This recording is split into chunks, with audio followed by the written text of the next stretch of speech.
Welcome back to the Shattered Pod.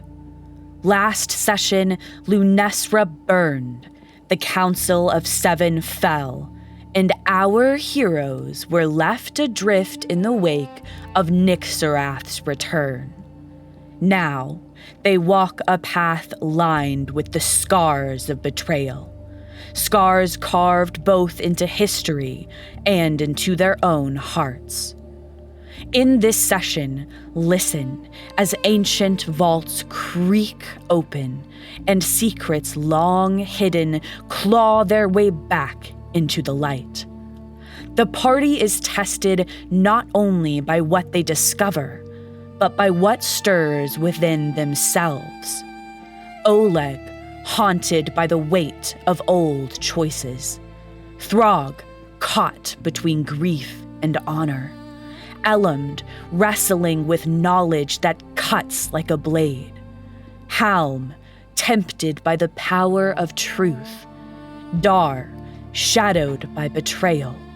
And Echo, plagued by visions. But betrayal is not only a mortal burden. Somewhere in the depths, beyond ruin and silence, divinity awaits. This is Session 2, Echoes of the Fallen March.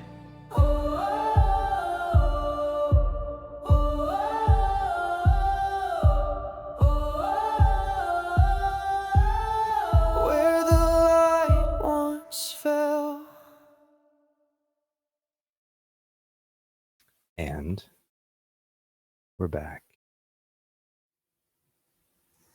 The smell of char and iron clings to the air, where Mari Bloodpelt, in his shattered form, fell. His cries lost amongst the voices of the council that had been bound to him. The chamber is still, eerily so, save for the faint crackle of broken lanterns sputtering against the dark. Above, faint booms and screams ripple through Lunesra, distant now, as if the city itself has drawn a long, ragged breath. The collapse that dragged you here feels final.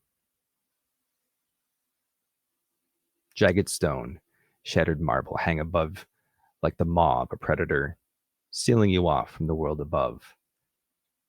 And yet this is the place that Echo sought all along. The private archives of the council, hidden beneath their very hall, stretches around you now. Rows of stone shelves and sealed cabinets stand untouched for decades. Dust carpets the flagstone. Tomes lie scattered from the shock of your arrival, their covers splitting, ink bleeding through the faded parchment. One heavy codex lies open on the floor, its script glowing faintly, as though it had waited for centuries to be opened. The room is hushed, reverent. This is no ordinary archive. This is the council's buried memories, records of magics, knowledge, and items possibly too dangerous to commit to public knowledge. If the city still burns above, here is the ember of its truth. Before you lies a choice. Press onward into the chaos and carve a path to safety, or linger here for a moment. Search for the knowledge Echo came to find. The shelves whisper of secrets bound to ink and steel, secrets that may yet shape the path ahead.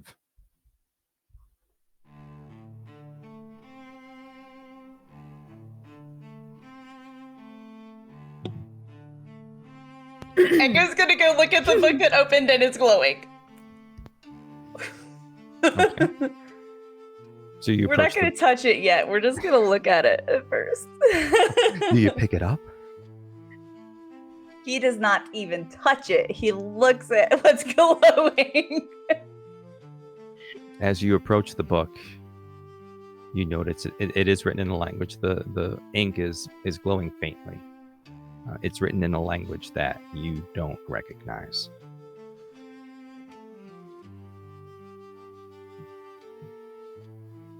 Well, so we got permission to, be here and to find the books that will help with the magic and the curse. And I mean, it could definitely probably help us find stuff that we need. So does anyone want to help me find some books? I have a quick question, if that's okay. Can Elumd recognize the language this book is written in, or the magic that it is written or with? Ooh. That's a good question. Let's roll for it. What do you think? First roll of the day, give me a knowledge roll.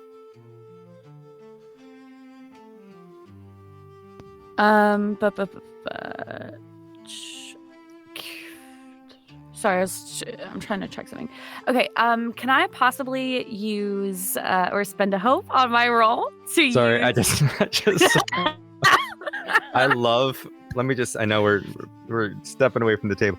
I love your guy. All of your experiences that you had. That's all. Right. Continue. I would like to, if it's okay, spend a hope to apply the experience I build museums in my mind to apply that for advantage on my knowledge roll. Certainly, and just for everyone playing at home, that is your last hope. Right? Is it? I don't know. Is it?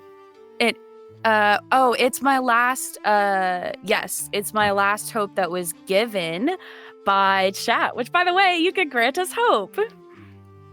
You can grant them hope. Give them hope. You can also give me fear. Just saying. Please don't. Please don't. Please do it. All right. Actually, which reminds me that I didn't set up my fear. So while you're talking, I'm gonna go ahead and set up my fear. But yes, you may use your hope to add amazing. So it's just a duality roll, correct? I'm learning. Yeah. So it's a knowledge roll with your duality dice, and just add your. Oh, you're doing it on demi-plane, so it'll do it for you. But it was a critical success. Nice. Yeah. So sure. So first off, take a hope, clear a stress. As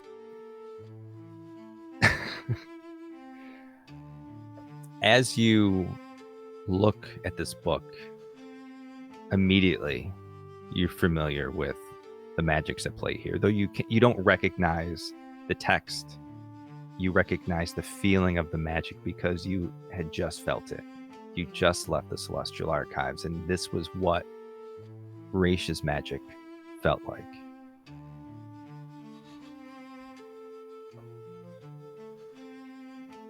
I'm typing. So I recognize this as Raish's magic in particular, or the magic of his the god that he is an avatar of.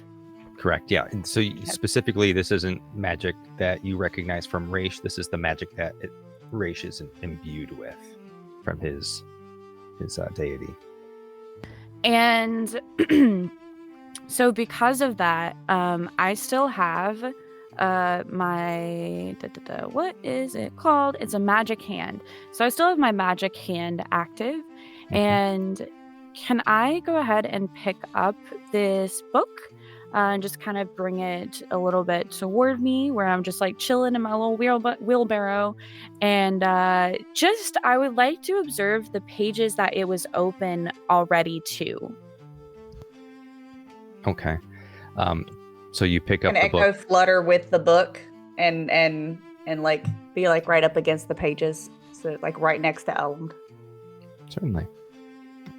So as you pick up the book, you pick up the book. You just pick up the book. Because you don't recognize the pages that it's open to, you don't know what it says specifically. but you do recognize names that are written in the book as they're written in their common form. It references two things that you can make out: Nixarath and Golvathar. How do you spell that?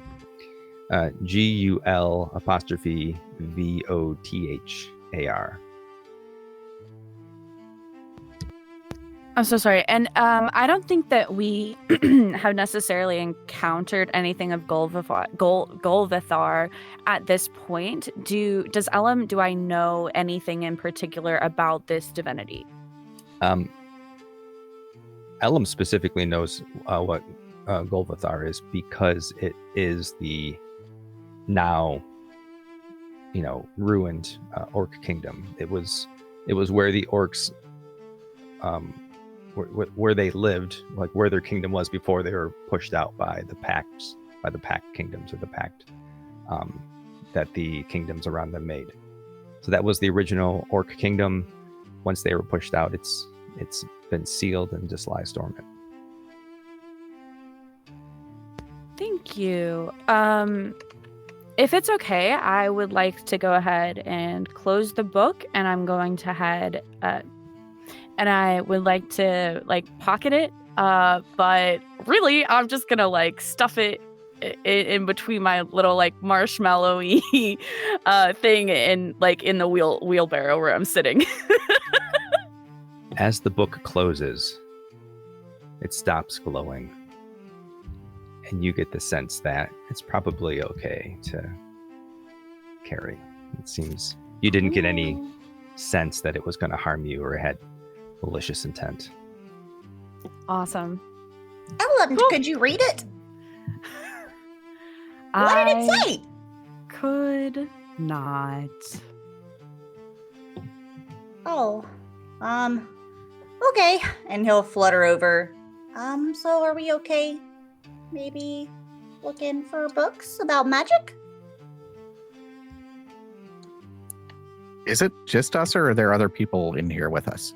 It's just you. You were here. Everyone else that was in the council hall perished in some way, shape, or form. You were spared once you sort of plane shifted, and this is sort of where you ended up, and you fought Mare. They brought you back here, but it's just some remains and you. You can still hear faintly rumbling and screaming off in the distance. Also, another question. How crazy is my arcane sense going down here? I can sense the presence of magical people and objects in close range. Your magical sense is going off for obviously your magical friends that are here, but also magical objects that are in the room. You're definitely feeling a pull towards some of the closed cabinets and shelves. Okay.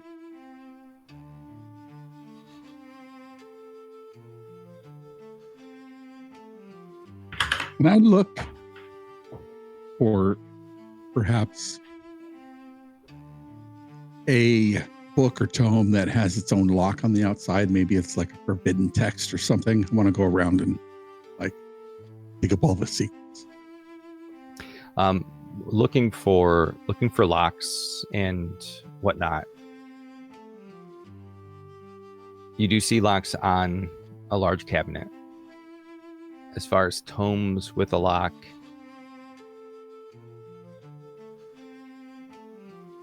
you do see one in the corner. I'm sorry. Actually, why don't you make... I already gave it to you. You do see one in the corner. Should have done a perception check. It's fine. Instinct check. You do see one in the corner. It's pretty obvious that it has a large lock on it. It doesn't look like it's a very strong lock. It seems like more of maybe a journal than like a forbidden text. I'll look back towards Dar. Dar, is this one of the books that glows in your eyeballs? Does it? You're not getting any pings off of it, no. Not that one. All right, so I can pick it up here. Let me pick it up. Pick it up and inspect the lock. Wonder who this belongs to. Probably somebody's secrets. One council person. It does have a title on the front that's written in common. I read the title.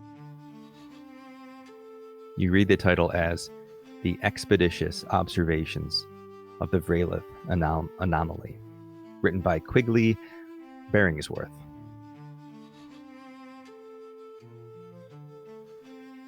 Can I unlock it? I assume you can, if you'd like to roll your finesse roll for me. Yes. Is it a non-magical lock? It is a non-magical lock, yes. Why do you ask? I want to use my domain effect pick and pull, where I have advantage on action rolls to pick non-magical locks. Okay. All right, let's see what we get. That is a 7, 8, 9. Yes, only a 9. Okay. So you, as you try to get through this lock, we'll take your hope. That's good. You just can't seem to get this lock to fall into place.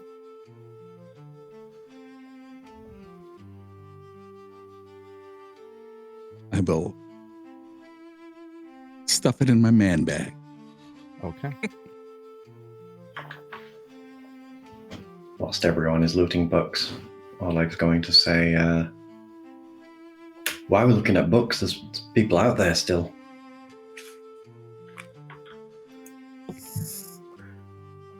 Is there That another way is. You good? Is there another way out of here other than like trying to climb up through the hole we fell through? Sure. There's a couple of doors leading outward into the main hall. This wasn't like a hidden room in any way. It just the way that you came through was unconventional. I didn't know if there are any of them doorways got that you can blocked. go out. Like any of them got blocked off when the ceiling floor gave through.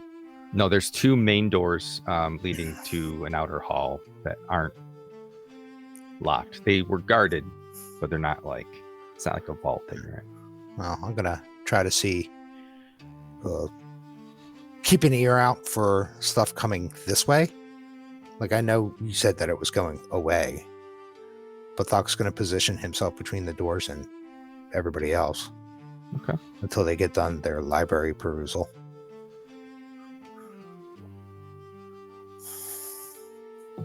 As soon as Ellen put the book away, and he noticed other people kind of starting to walk around, looking with their magic eyes, and looking for locks on books. He decided, well, I guess we're gonna look then, and started fluttering around looking. Who was it that asked why we're doing this? Was it Oleg? Yeah, Oleg. Oleg, yeah. Okay. Echo, I'm assuming looking at a book or two turns, so that he can talk to Oleg. Well, see, I mean, we got permission, and it could help us, like, save the world. Like there could be something important. And we probably won't be able to come back here. As you fly and sort of look and see people looking through books, and you see Throg sticking his head out the door to see if it's safe, roll a perception check for me.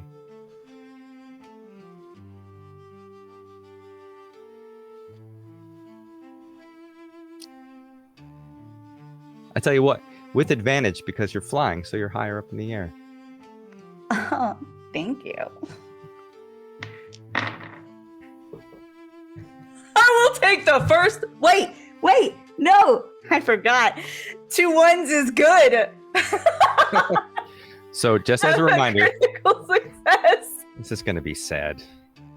In Daggerheart, an advantage is just rolling a 1d6 and adding that to your. Oh, my bad. I add it. Okay, that's fine. 1d6. Not to negate your critical already know success. what the other ones were.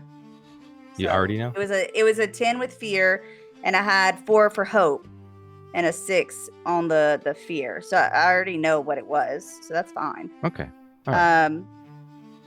Yeah, I'm not worried about that. So I roll a 6 and I do what?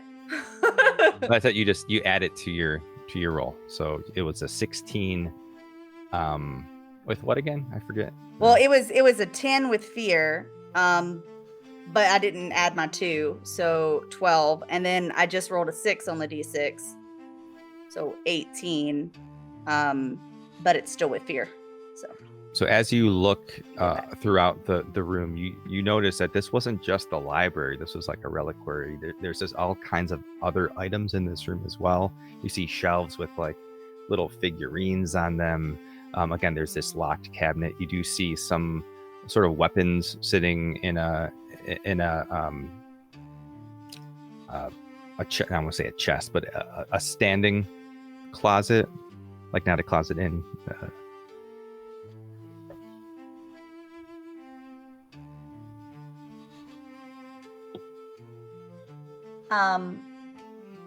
She'll look to the weapons. Sorry, he will. First male character. He will look to the weapons, and then to everybody else. Well, we have some weapons over there, and there's these cool little things. Maybe they do stuff. Oh no, books! We need books! So many things. You happen to see a short sword over there. Do I? See a short sword? Yeah, with the weapons. You don't. You do see a long sword, and you do see an improved rapier. I see a long sword, and I see a rapier that looks, kind of like cooler or something,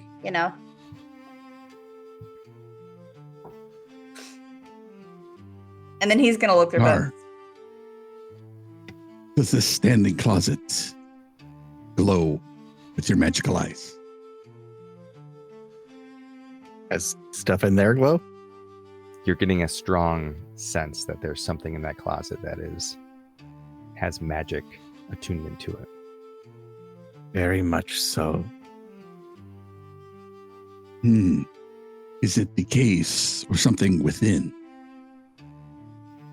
Are things within? Yeah. Within. You also get pings off of all of the relics that are on the shelves, and most items we can see have some kind of glow to them. And as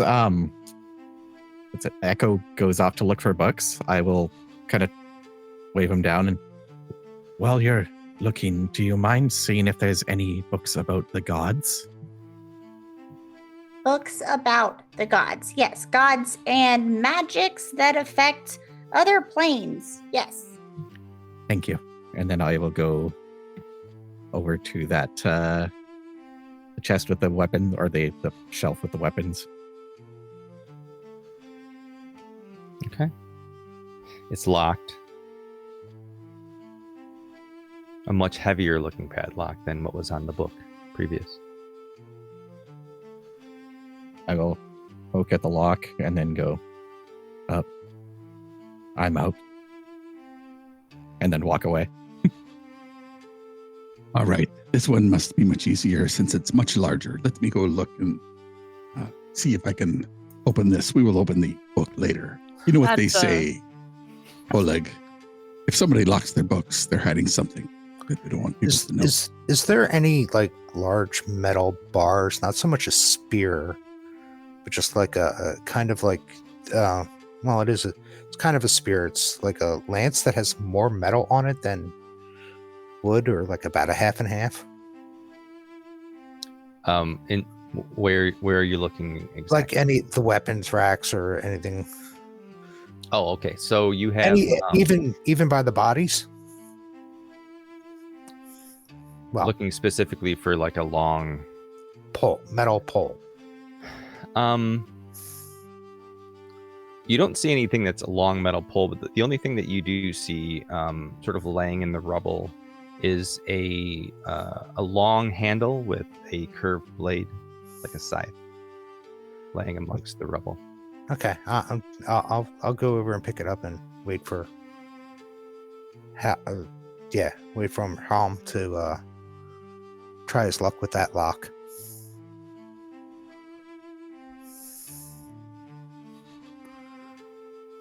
Great. I would like to try to open this lock. All right. It will be much easier than the last one.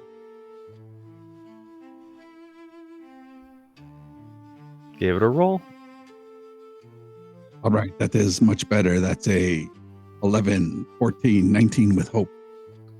That's it. Just take your hope. That'll do it.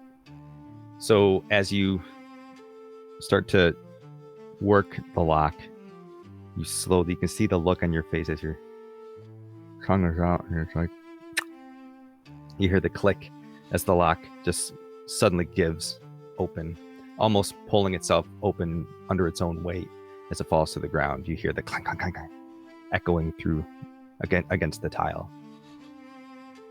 The case opens. You see a variety of weapons, not really thrown in there in any cataloged way. They're literally shoved into this container that I assume that they just wanted to put them somewhere where no one could get them. So they shoved a bunch of things in there. It's very deep, this chest. You see some gauntlets that have some runes on them. You see an axe, a hammer, two-handed hammer. You see a short staff. You see a very old, it looks like old wood, this decorative bow that has a quiver sort of wrapped in with it.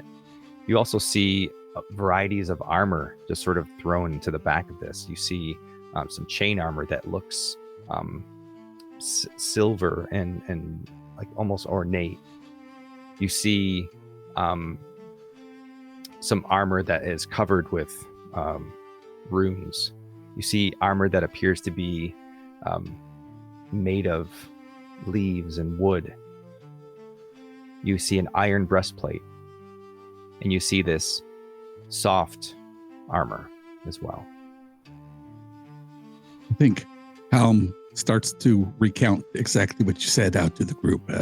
Looks like there is a battle axe, a two-handed hammer, a rapier, star. Which one of these is glowing the most? I'm not sure. I want to pick that one up, but this rapier is pretty good. Go over and look, and are any glowing brighter, or are they just all kind of similar? Everything in there has a little bit of a glow. The hammer, the gauntlets and maybe the axe and the short staff are a little less so, but everything has a little bit of a glow to it. All of the armor as well. Drug, come take a look. I think this might be your size. I'm not quite sure. This is built for a large individual with big bulging muscles. I know that was a long time ago, but it will fit you more than it will fit me. Come.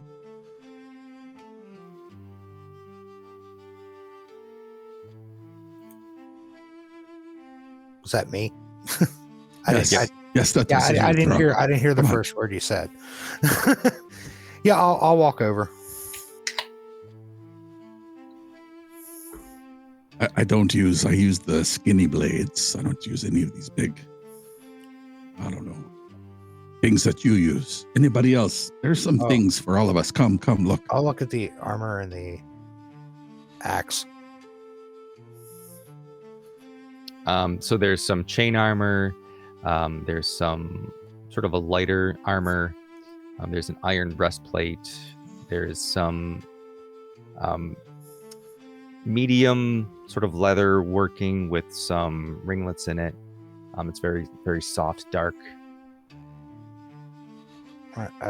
There's a tree like leafy, natural appearing armor as well. All right, I'll look at the breastplate and. I mean, does the battle axe that's in there look any different than mine? Yes. It looks to be a little sturdier, maybe a little reinforced. Okay. You said the chainmail armor. Or, no, actually the breastplate. Yeah, there is chainmail armor as well. The breastplate itself, it looks fine. There's nothing like that notable other than on this iron armor, there's like a bronze emblem of a tree in the center of its chest.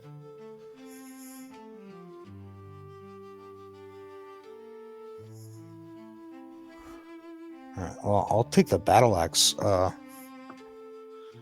Does Oleg wear plate armor? That's the great thing about Daggerheart is you can wear and use whatever you want. Oleg does not wear any armor. Unless you have a feature that doesn't work with armor.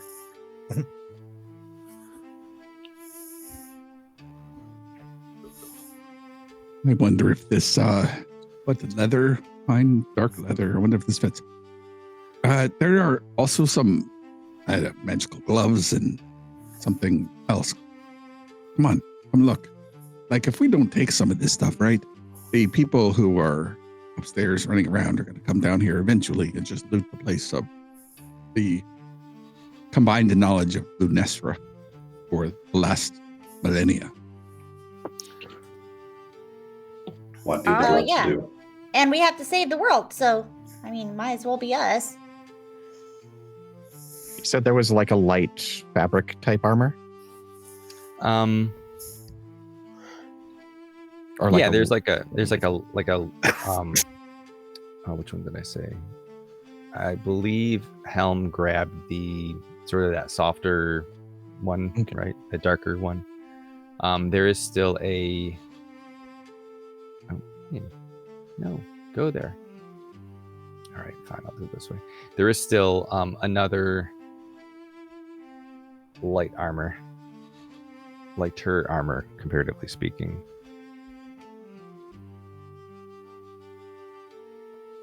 That is there. It seems definitely more sturdy than what you're currently using. Okay. If nobody's grabbing that, then I will. Okay. Hey, Ellum, will you see if there's anything I like? I'm trying to find books. I would say that actually at Echo, like, you know, kind of, I imagine Echo like distractedly like turning his head and like saying this as he's searching things. So at Echo's request, Elland is gonna kind of just go over and I have a personal interest in, I would just like to know if I recognize any of the runes on the gauntlets or the armor that's covered in runes. You know what? Yes, you had such a great roll previous. I'm going to go ahead and say yes. You do recognize some of the magics that these pieces are imbued with.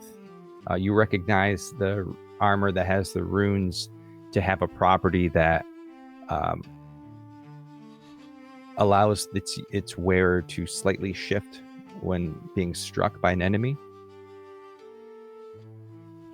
And then for what was the other one you said? Oh, for the gauntlets, they're empowered by strength. They do magical damage.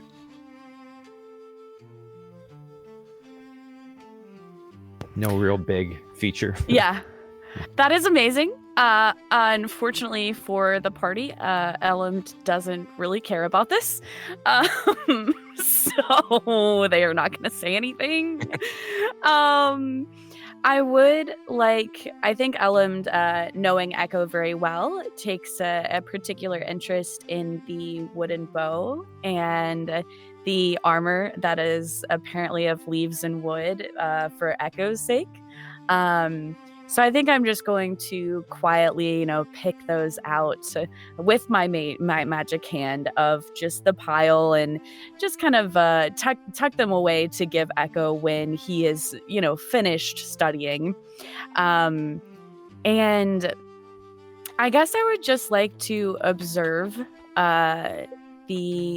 So I would like to just kind of look at a little bit of the armor to see if it may apply to Elland, if it's anything that is familiar to them, but also at the same time, since Elam's attention has been distracted from their research, I would like it if they are able to just kind of look around and see if they personally recognize any of the relics from their history or their knowledge from their heritage. Certainly.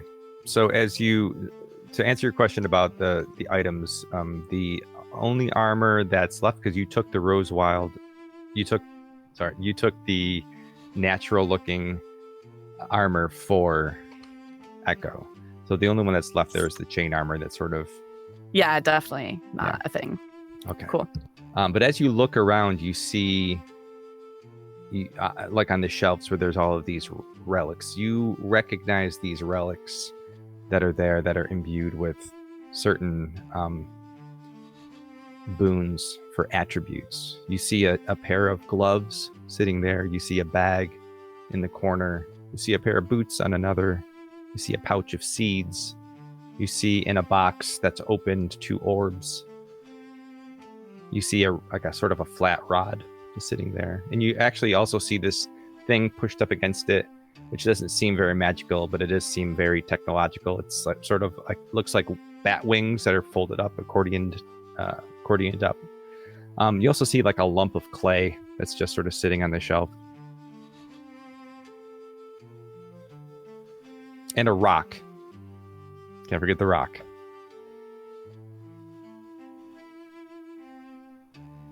I think Hallam's going to look at what's left in the case, and he's going to pick it one at a time and drop it next to Oleg, and then next to Dar, and then next to Elam, and then next to Throg. Like, he's going to look and see if they're wearing anything similar, and he's going to, can't carry all of this, so you guys got to carry some of this. I love that. Okay, so are you going to take everything out of the case? Yes. Okay. Hell yes. And then you also still have like laying around. There are a couple of different weapons that, for example, Throg found that scythe-looking thing. There are a few things lying here and there. Did Throg put down that scythe when he grabbed the axe? No, I was actually going to take the scythe over and try to break into the lock that Hound failed. Literally just stick it in the hasp. I kind of just want the scythe to use as a walking stick. Oh, you want it? I knew it! Yo, I literally wrote in my notes, okay, Throg picks up a scythe that I almost feel like is meant for Dar, ? Literally wrote that down, bro. Yep. If you say something to him, he'll turn around and give it to you. He's just going to use it to pop the hasp. How to alienate people.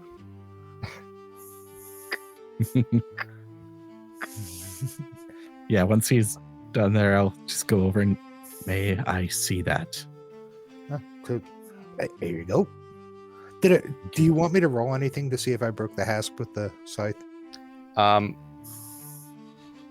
this is for the book, right? Yeah. Yeah. So I would say Are you whacking it, or are you just trying to like? I'm trying to pop it. Strength or finesse? I'll let you make the choice. Oh, and how you want to approach it. I'll do finesse because that's such a higher score.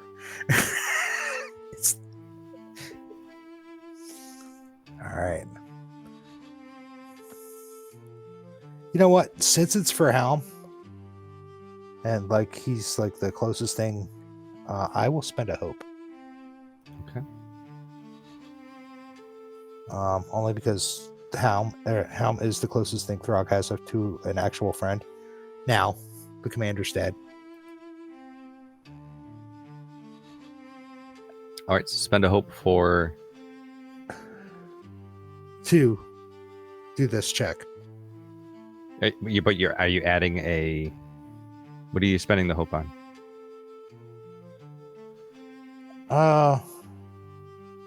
Are you using an experience or? This is not a negotiation. Okay, you're negotiating with this book with extreme prejudice.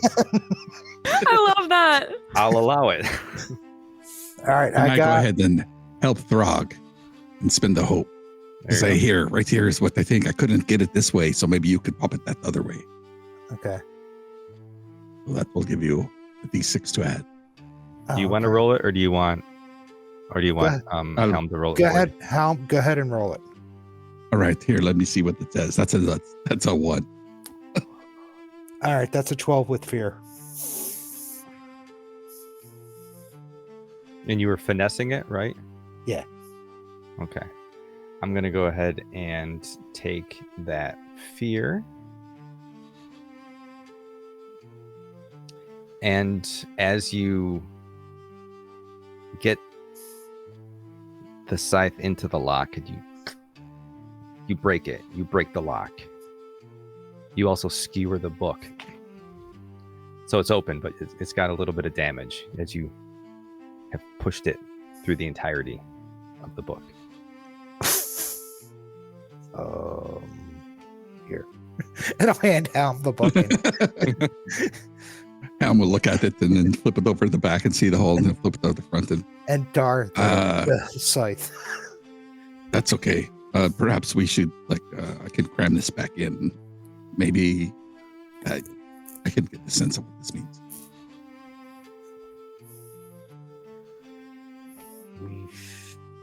We should probably get out of here. We're breaking shit. There's No, you're still breaking stuff. there's still that shelf full of relics. And that clay and that rock. Echo's looking at books. Do you want me to say it again? Yes, There- please. Sure. There's a clump of clay. There is a series of relics. Figures doing different things. Just this being like, gloves. A rock. A unremarkable leather bag. An unremarkable pair of old boots. A pouch with a little plant stitched on it. A case that has 2 orbs sitting in it. Just a flat rod. It has like runic inscription. And then sitting against this case is sort of this like accordion looking wing apparatus. Can I go over to the bat wing looking apparatus Mm-hmm. and try to figure out what it is? Yeah, if you can tell it just looks like a collapsible like glider. Just sort of, if you pull a lever on it, the wings go out, and we'll pull the lever back down. They collapse again. You don't get any sort of magical sense from this thing. It's just a device.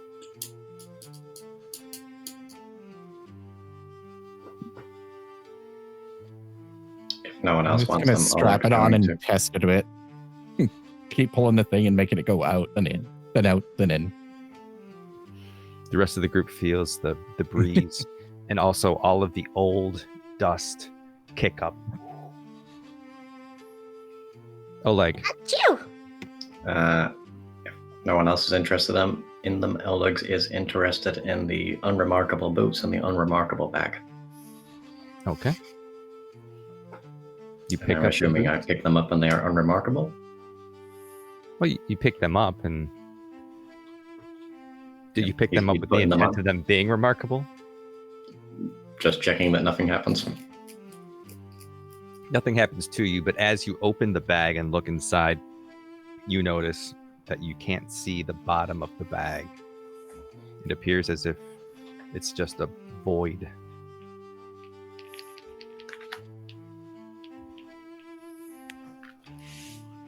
The little figures doing different poses. Are there 6 of them? You know what?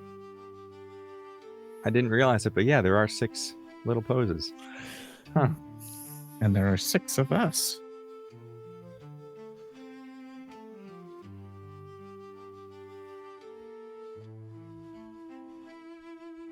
What could that mean, Dar?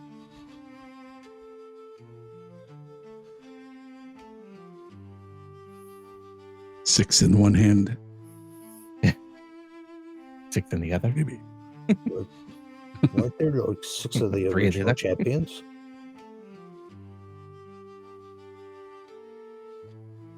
Would anybody like to pick one up? Is there one that looks like a Qatari? They don't seem to have any particular Hmm. sort of gender, race. They're sort of like crudely clumped, crudely fashioned, rough I'll pick- edges. I'll pick up the one you said looks like it's thinking. As you pick it up, you instantly feel a little bit like recalling things seem a little easier. Comprehension just became a little bit more simple. I'll raise an eyebrow and put it in my stuff and kind of go, it makes my brain work better. Must Well, be a that can't dramatic hurt. And improvement. then I'll put it. I'll shrug when he says that and just put it in my bag.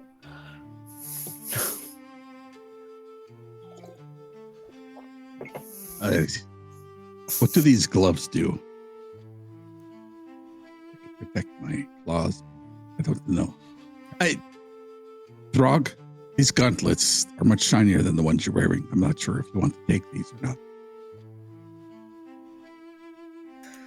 All right, I'll take off my gauntlets and put them on. Which gauntlets are you putting on? The gloves, or are you putting on the gauntlets from earlier? Not the gloves, the gauntlets. Okay. Yeah, he said the gauntlets.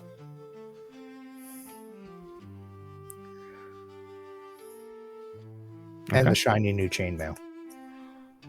And the shiny new chainmail. Yeah, because I don't know if that was shinier than mine. Well, you had the breastplate. Oh, okay. Yeah, I took the breastplate. Elam didn't like the chainmail. Oleg's not wearing anything.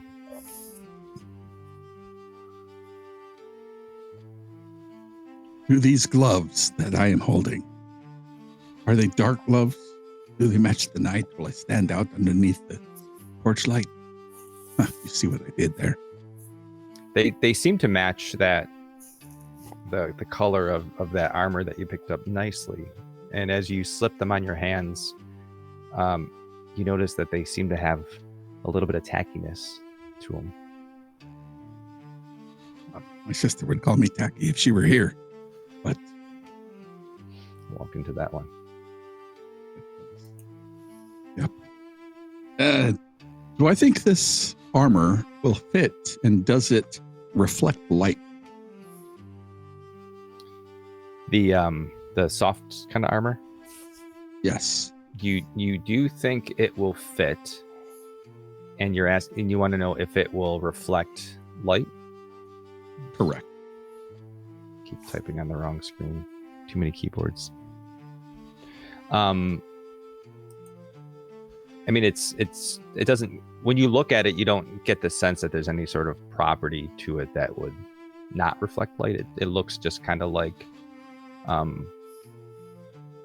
normal armor. But as you sort of move it in your hands, you notice that it's very quiet. Perfect. You kind of hold it up, put lights in here, and see if it reflects anything. And if not, all right, I'm going to go here to the private area and try this on. Nobody.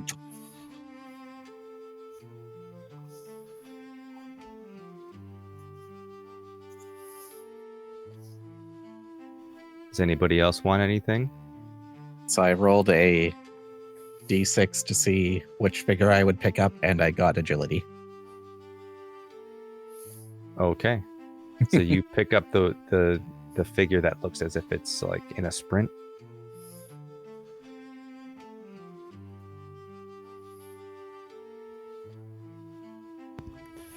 That's so funny. That's such a good idea. Just rolling like a d6.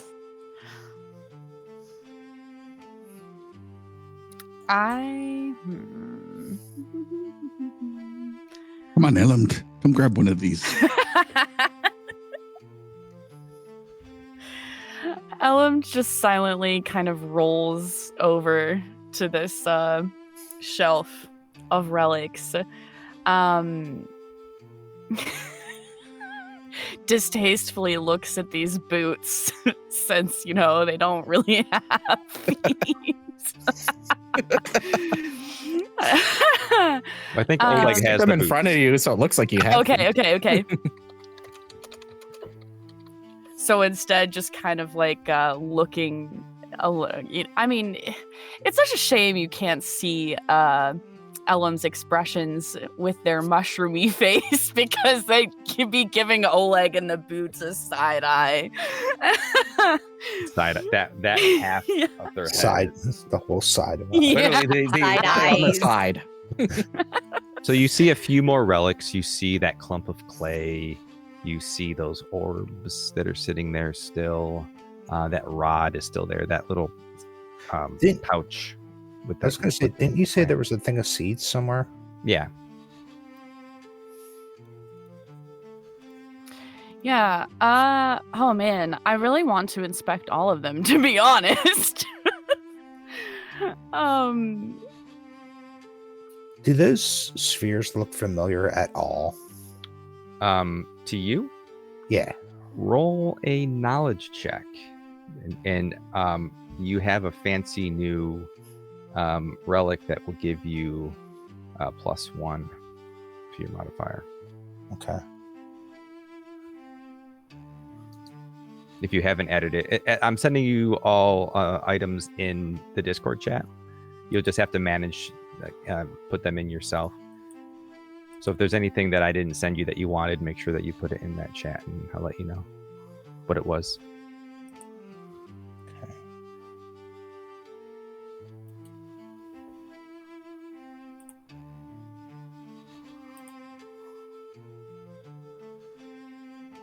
Well, technically, Echo is still trying to find books and asked Elam to grab this stuff for Echo.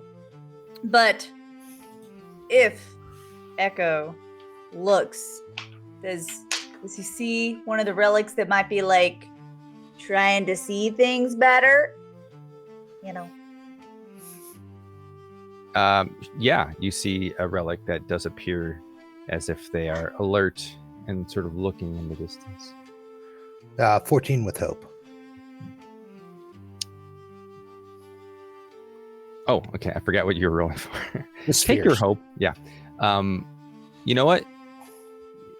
A little while ago, you may not have realized this, but you have seen orbs like this in use before in the palace. You've seen people use them to communicate with others. They hold them in their hand and they speak to it. And then when the person holding the other orb speaks to them, they just hear it. Helm, Talkie Rocks might be helpy. Who am I going to be talking to? If we get separated, we can talk to the rest of the party. I also just want to reiterate that Oleg's bag seems to be bottomless. So we could just basically pour everything into the bag. It's All right, right. everybody in load there. all the books. Because y'all are All right, like looking at relics and you hear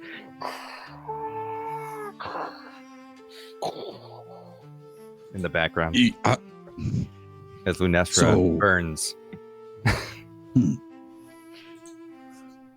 If Oleg were to say, fly ahead, since he can fly, he can go faster than us, he could tell us what is up there, and then get back to us and say, there is something coming up. You guys should be ready. It's on the right. Through the Talkie Rock. Wow. That statue was amazing. What statue? That little figurine you picked up. I thought it was pretty nice too. As Helm says that, Oleg is going to pick up any of the relics, random one. Three. You're gonna pick up a random relic that's left. Did Echo grab the one that looked like it was looking away or no? No, Definitely I don't would. know if Echo had floated over there yet or not, but he was eventually going to. But he's still looking for bucks. He just kind of saw it. So as you pick up a random one, you suddenly feel a little bit more subtle. You feel like you could hide easier, maybe tinker or control things a little more simply. Goodness. Yeah. He throws it in Echo's direction. Like, hey, butterfly. Oh, well, I haven't heard that one before. What's up? There's a relic launched in your direction. Huh? I guess I'm catching a relic?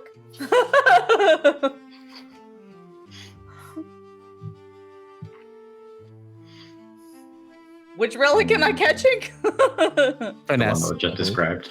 Oh, the finesse one? Okay. And I guess I'll take a relic and then one of the orbs to go fly off.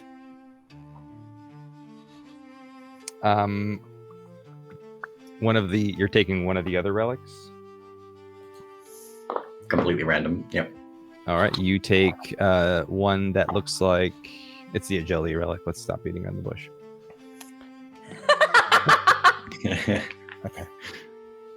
Wait. I thought Dar already had that one. Yeah, Dart took the agility. Oh, okay, hold on. I'm sorry. So you have the one where it looks like somebody giving a speech. Again, that would have been good for Hal. You're right. I annotated it here, but not there.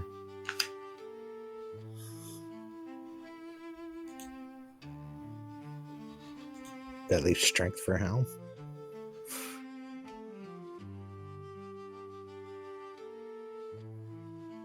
Is Elamath one? No. I'll gesture Actually, we can towards swap them later. Elam. This one or this one? This one or this one? This one or this one? Elland is going to very slowly raise their hand just to kind of indicate whichever one is instinct. Okay. Tell me when to stop. Oh yeah, that's definitely gonna work. You're So fast moving. The one that's like flexing like this is the one that's remaining in Helm's hand.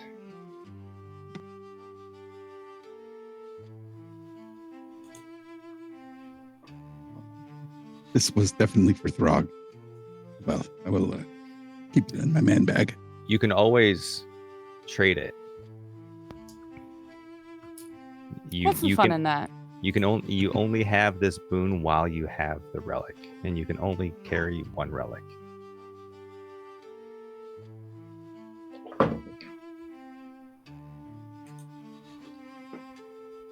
Sorry, I was writing that down. Okay, so what we have left is the lump of clay, a rock, a pouch with the plant stitched on it, the flat rod with a runic inscription, and the weird-looking wing apparatus. Dar has already the have that. wings. Yep. Ah, okay, Dar has the wings. What were they? Glider. Oh, that's cool. Echo, you recognize this pouch of seeds. This is something specifically from your realm. What? Okay, so I haven't even gotten to roll on the books yet. Just throwing that out there. But then he's been searching. But as soon as he notices that is from his realm, he goes, "Oh, huh?" And he flies over there and picks it up and starts looking at it. You recognize these as portal seeds. There seems to be 4 left in this pouch. When you plant a seed in the ground, a portal appears in that spot. The portal is ready for use in 24 hours. When you plant a seed in another location, they connect. And then as you plant more and more, they connect in a chain. That is wicked cool.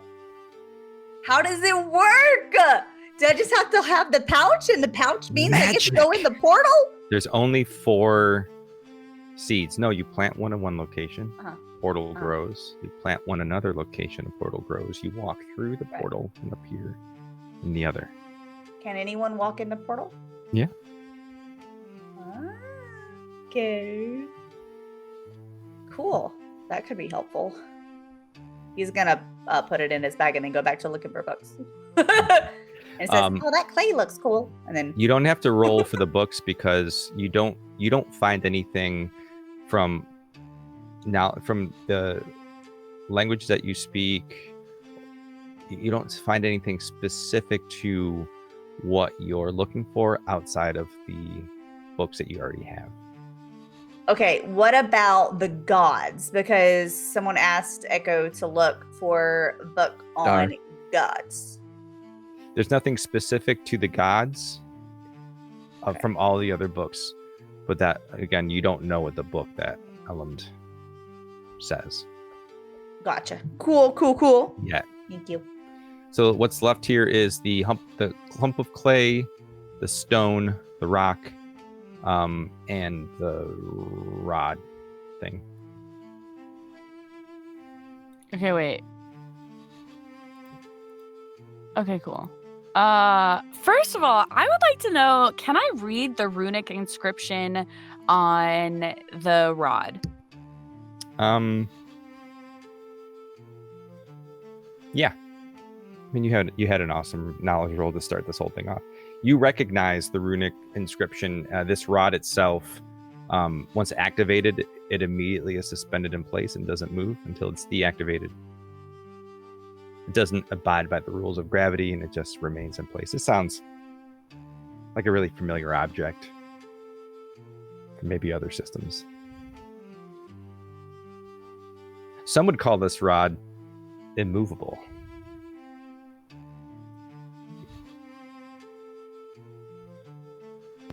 Cool. Okay. So, do I know anything about this lump of clay and this rock? Because I'm like super curious. You know nothing about either. All right. I'm going to pocket the lump of clay and the rock. And then I'm going to take this rod with my magic hand, and I'm going to fix it to the side of my wheelbarrow and just kind of wrap some good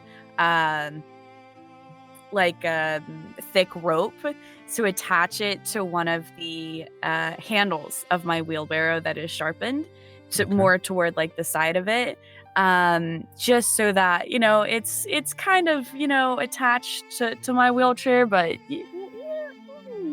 and then I'm gonna take the clay and the rock because I'm so curious. Okay, you have it. And while Echo is moving around and people have been looking at different things, the group notices that Elend has been taking bits of other materials along the way and fastening it to their cart just to reinforce it.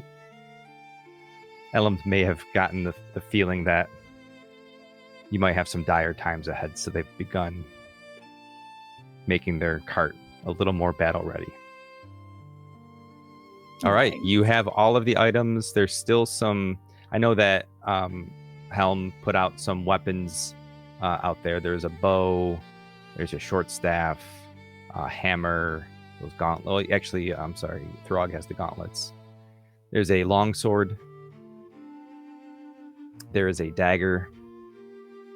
And there is a broadsword. Helm is be standing there looking at everything and naming it out. Is the bow a short bow or is it the long bow? Is it taller than Echo or twice as tall as Echo? It's a longbow. He's like, that's not going to work for me. I have this other dagger, so I'll put this other dagger on the right side. Anybody else going to use any of these things? Because they're just going to be left here. Or, like, can anybody carry some of this stuff? Maybe we can pass it out on the road. Elam is just going to roll away. What kind of hammer? It's like a two-handed war hammer. Okay. Well, if no one's taking them, Oleg's going to put all of the weapons into the bag. Do it. I like it. Echo's gonna sigh. Well, I didn't see anything helpful. And there could have been something about gods, but I don't speak all of languages. So, yeah, I didn't see anything. There's another library here that might have stuff about gods if it's really important. Your group really gets the curious about them. Sorry. No, I was just curious about them. The old guy spoke of them with importance, but the young old guy was very dismissive of them. Yeah, I guess things can be, more important for you at different, stages of your life and stuff. I don't know very much about these gods. I know a little bit about a couple of them, but yeah. So, it might not hurt, but it's not here. And then he's gonna flutter after Elam. So as you're in this room and taking your time, kind of going through all this stuff, you can still hear this rumbling. It's getting further and further away. This sound of danger, but you still very much feel like this place isn't safe. So as you finish up your search of this library and move through the doors that are there, just outside, that brings the group just outside of the private archives into the hall. You sort of feel the weight of the archives linger behind you. You realize that it's still heavy with secrets that you haven't discovered, but it was time to leave. Beyond the shelves in the shattered council chamber, a pair of iron-banded doors creak, closed behind you as you move down this long corridor, looking for an exit. The air is damp, smelling faintly of brine. The sound of water lapping can be heard echoing down this stone hallway. The chaos dims a little here, muffled by the stone. The passage leads to an arched opening, a once private dock within the tower's foundation, overlooking the black waters of the Whispering Bay. Moonlight spills across the current, fractured by smoke drifting down from the burning city above. The dock has a small riverboat skiff sort of drifting against its mooring, half packed as though abandoned in haste. The curve of the bow has a spot for a lantern to hang, but that lantern's been snuffed out. Inside you see some bedrolls, some rope, some bags of plain clothes, as if there was someone packing to escape and they just didn't finish the job. Maybe it was a family or a servant who meant to fled but never returned. It's barely large enough for all of you, but it floats, and that should be enough.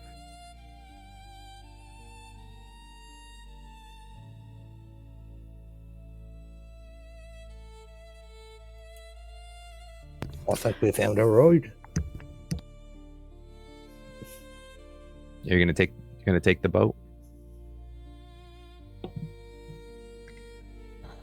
I really need to see the map again. I think that a boat might be a decent, because wasn't there like a river? Well, this is a very small boat. This won't get you there. It will get you out of the city, though. Okay. Cool. Then yes. Okay. So as you hop in the boat and you push off from the dock, you paddle these large paddles through the channel that cuts through the center of Lunesra. You can hear the screams of the city around. The light glow of the Vel'thyros crystals, the prisms, have given way to this flickering of the flames that are consuming the city.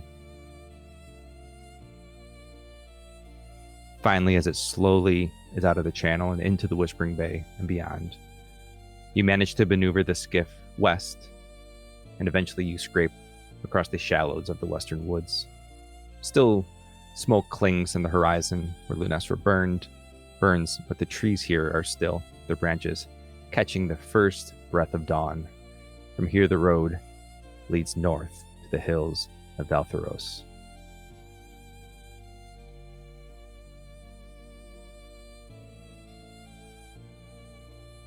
So if you would like to continue on, you'll need somebody to guide you. Who's going to lead the way? Oleg can fly into the sky and try and find the direction they're heading. Okay. Has anybody been to that vicinity before? Because you can roll with advantage.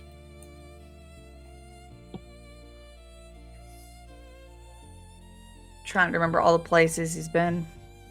I don't believe that Echo has. If anyone has here, it would Okay. be Throg or Ellen. I have a question. Yes. When I surfaced and when I began my travels, I assume that I started in a familiar place. Is that true? You started your journey somewhere in the vicinity of where you're headed now. Not the exact location, but definitely those mountain ranges. Okay, understood. Thank you. And Throg, your people, though nomadic, do tend to stay around the plains of those mountains. All right, well, I'll lead the way. I would know that's like we figured out that that's the woods that we're going, one of the woods that we're going to. Mm-hmm. Because if I remember, there were two, and I would recognize the woods from like living on the plains. Well, you're going to the mountains. Yeah. So you're headed to those mountains. So yeah, you would know that way. So why don't you Okay. roll instinct with advantage. Okay.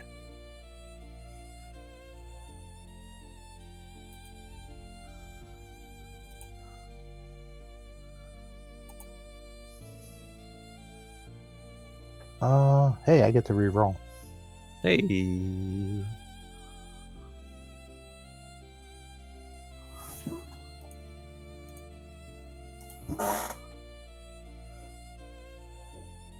I got a 12, however, with fear. Oof. I'll take that fear. So this is going to be all right. Oh, wait, hold on. No, actually, I have to take this one. That was a reroll, so I have to take the reroll. Okay. So success with fear. Okay. So as you all make your way, this is going to be about a week on foot. I would like you all to let me know what types of things do you encounter happens. Keeping in mind that as the events of Lunesra happen, those same events are pushing outward from Lunesra as a circle pushes out into Veldrennen.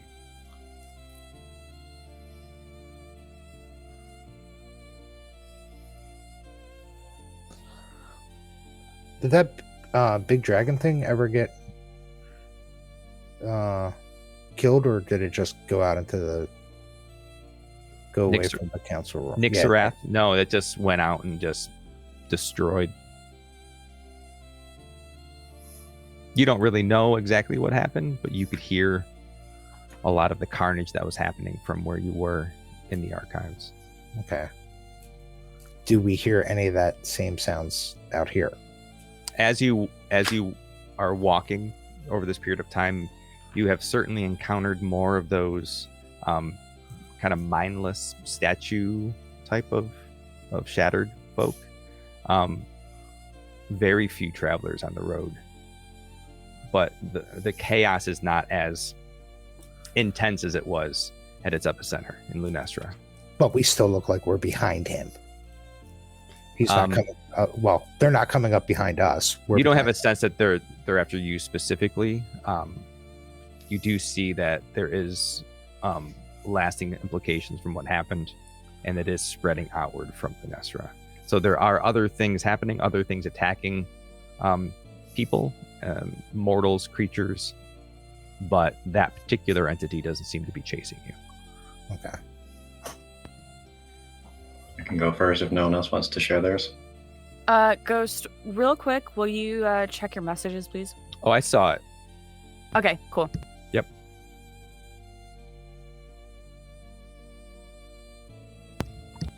Sorry, Goldie, go ahead.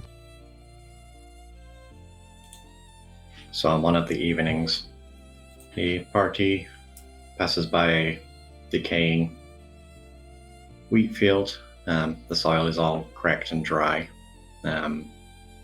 Withered stalks in the fields from the corruption. And roughly the center of the field is either a young boy or a young girl. We can't really tell from the distance. But they seem to have strapped a mop to a scarecrow's arm and the lid of a basket on its upper arm. And they have the same in their arms, and they're play fighting with the scarecrow. And as they pass it, Oleg would have just stopped to stare at that scene.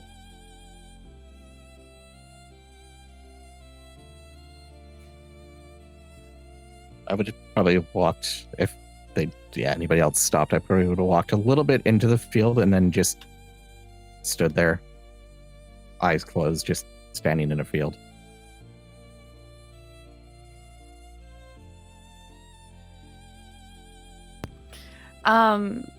In this situation, I think that Elend would roll a little bit close to Dar and say, would you like to stay here a while? Is it, you said one like evening or night, or was it like what time of day is it? Some point after they've left the city, probably at late afternoon, because there's no one working. It's just the child and the scarecrow. If we're stopping for the night, this may be a good a place as any.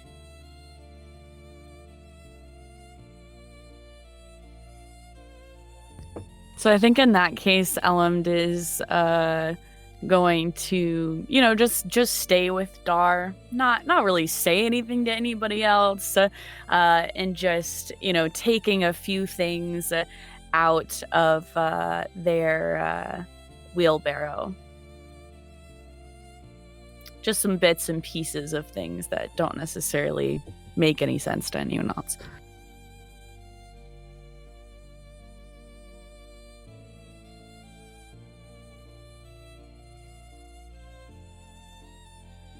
Does anyone else have anything they'd like to share that has happened on your journey before we take our rest?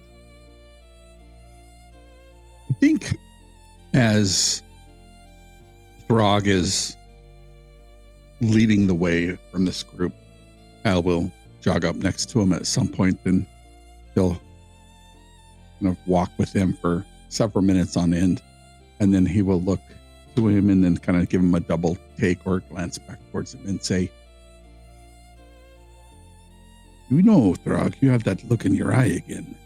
You know that one just before you get into a scrap, a little bit of anticipation or something like that? You have that same look in your eye now. Why is that?" Well, I'm just looking at all the stuff that went on in the city, and now it seems like we're catching up to whatever's up. It's all around us. I don't remember it being this far. On my way to the city, I remember these fields being a lot more. What is the word you use when everything's calm and happy? Idiotic? Idiom? I think that was the one. Okay. Oh, but now it's all destroyed. And it's just really got me on edge, and I don't know. I mean, it was one thing when I had to guard a council chamber every day. Not a big deal. I could contain it. And the 7 people inside, there were other guards to help me. Now, we have a group, and I know you're capable. I assume Oleg's capable, because, well, that's a pretty elite group he's with. But we have these other people here too. And then to top it all off, we got to save the whole bloody land. I mean, I just came here. The whole point of me coming to the city was to establish peace between lands. But now it seems like we're saving the bloody world, and I think we do have an uphill battle ahead of us. I mean, we are walking towards the mountains, so it will be uphill for a little while longer. And we're gonna run into the troops of orcs that don't think like my kin. I mean, how do you know your way through these plains? Like, how do you know this so much? I'll point to the one of the mountains that's like ahead of us. See that third one on the right? Yeah, the tall one. Yeah. Over on the far side of that, there's a valley. That's where my town was. That's where our range was. Technically am going home. Oh, that's why you have a little bit of giddy up in your step. Pep in your step, I think they say in the city. It's a little bit of trepidation. Oh, as much as you are used to saying me every day, in my people, it's the minority that actually want to make peace with the rest of the races. So you're a pretty large individual, if I do say so myself. Are they all like your size or bigger, or smaller, the same? About average. And he'll pick out the figurine with the muscles. Perhaps this can give you more muscle at some point in time here. All right. I'll hand him the other one. This one gives me a headache. Oh. Thank you, I think. I'll take the muscle one. All right. So if you want to message each other because I gave you both what it was, just message what you swapped. All right. When you get a chance. Yep. Well, I got knowledge. He got strength. So we just switched the knowledge. So these are all things that you can actually add to your inventory. I just gave you the name so you can look it up. Okay. So as you make camp for the night, you're in a linear danger area, as we like to say. Someone's going to need to stand guard. Dar? I will. But before we completely go to rest, can Echo do something? Sir? Okay, it's about the thing I messaged you. So as they're like kind of setting up camp, he's gonna kind of flutter kind of above them with the blue and a little bit of gold, like pixie dust, kind of coming off of his wings. And he's going to cast Conjure Swarm. but not to actually hurt anybody because none of them are like bad. So it's gonna do the fireflies and just have them the fireflies just kind of like dance around the party. And he's gonna say, I know that, today kind of sucked a lot for a lot of people, and it was really hard. But I mean, there's tomorrow, and we'll just all do our best together.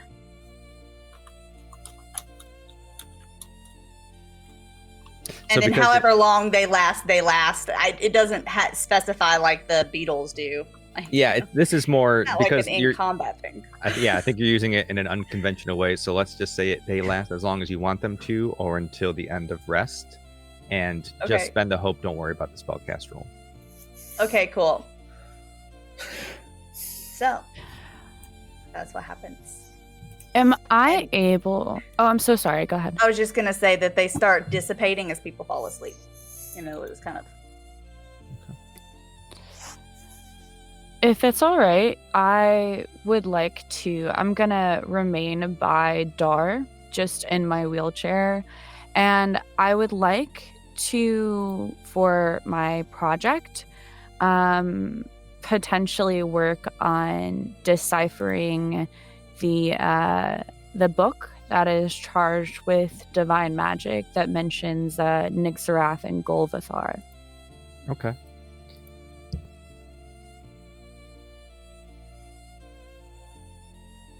All right, so for your rest, Dart, if you would please take your fear die and give it a roll. No modifier, just a straight roll, and let me know what you get.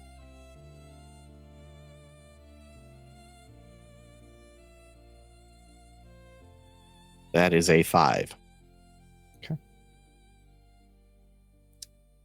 So as you begin to calm for the night and you take your rest, everyone is tired but restless. You've been through so much in the day. You find it hard to sleep. And this trek has taken over time. You've had small encounters since then. You've been attacked by these sort of stone monstrosities that you've vanquished to some lesser degree in individuals roaming the countryside. And as you lay here and slowly drift off to sleep, Echo, describe to me the nightmare that you have.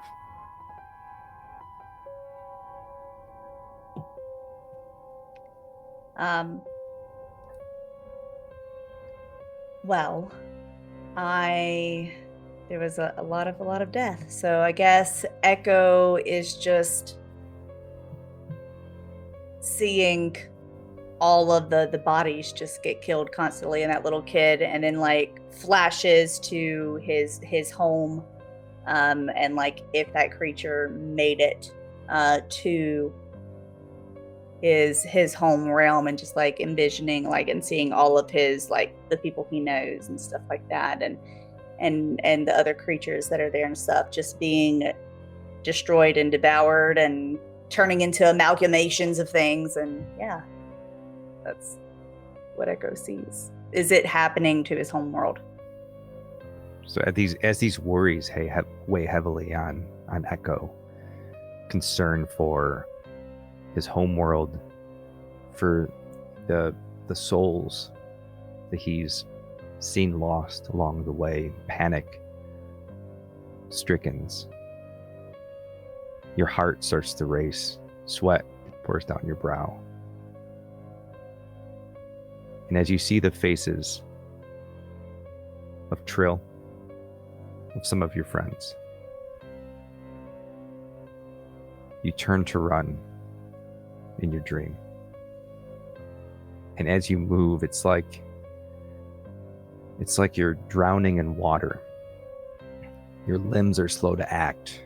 You can't get away from this crack that seems to be devouring the garden.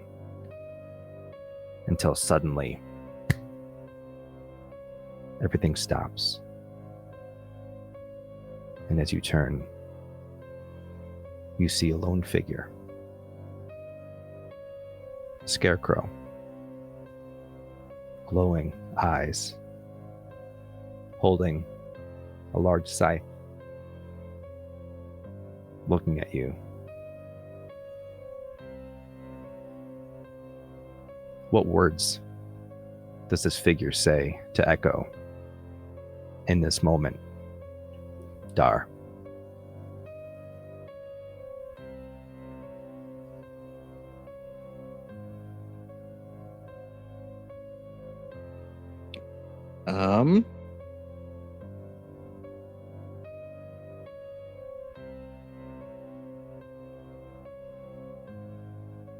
Just search. Find.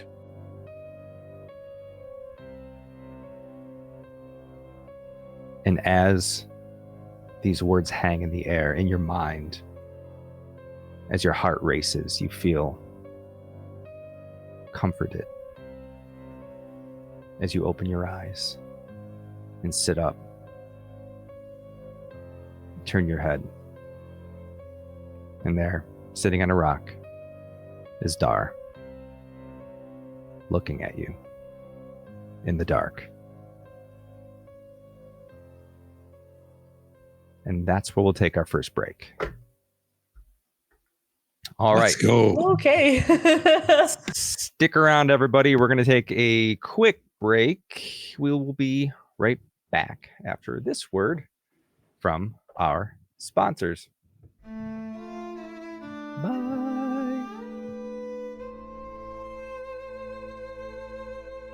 Hey friends, have you ever wondered how to bring your TTRPG characters to life with just the right look? Well, in our Daggerheart actual play series, The Shattered God, we're doing exactly that with the help from our friends and today's sponsor, Hero Forge.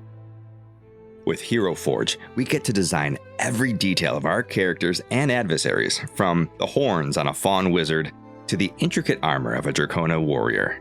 It's not just about digital customization either. We can actually have these minis printed and shipped right to our door.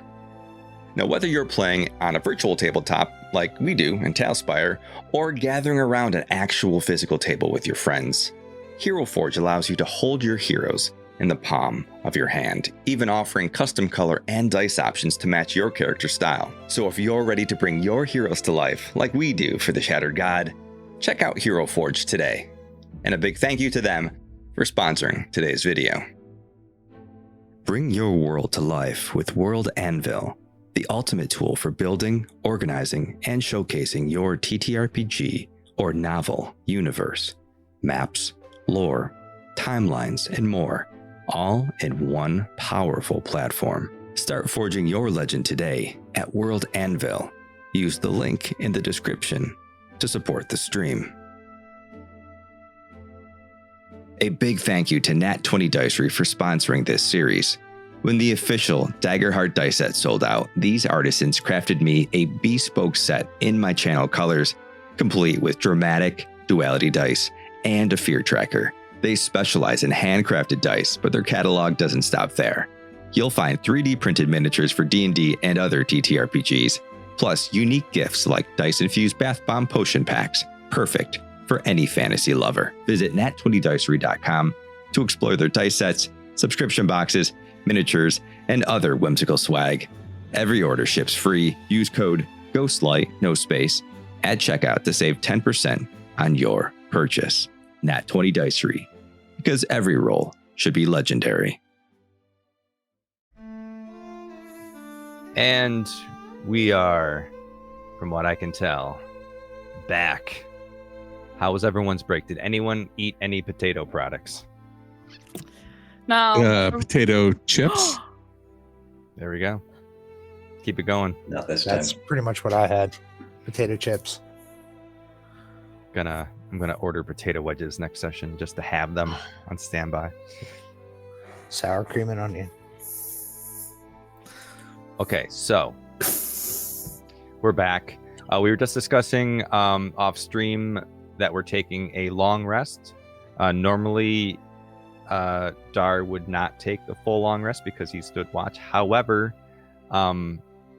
because this has happened over a week, we're going to let you do a full long rest just so that you're well rested. You would have taken a full long rest along the way. So going into the next day, you can go ahead and do your 2 things.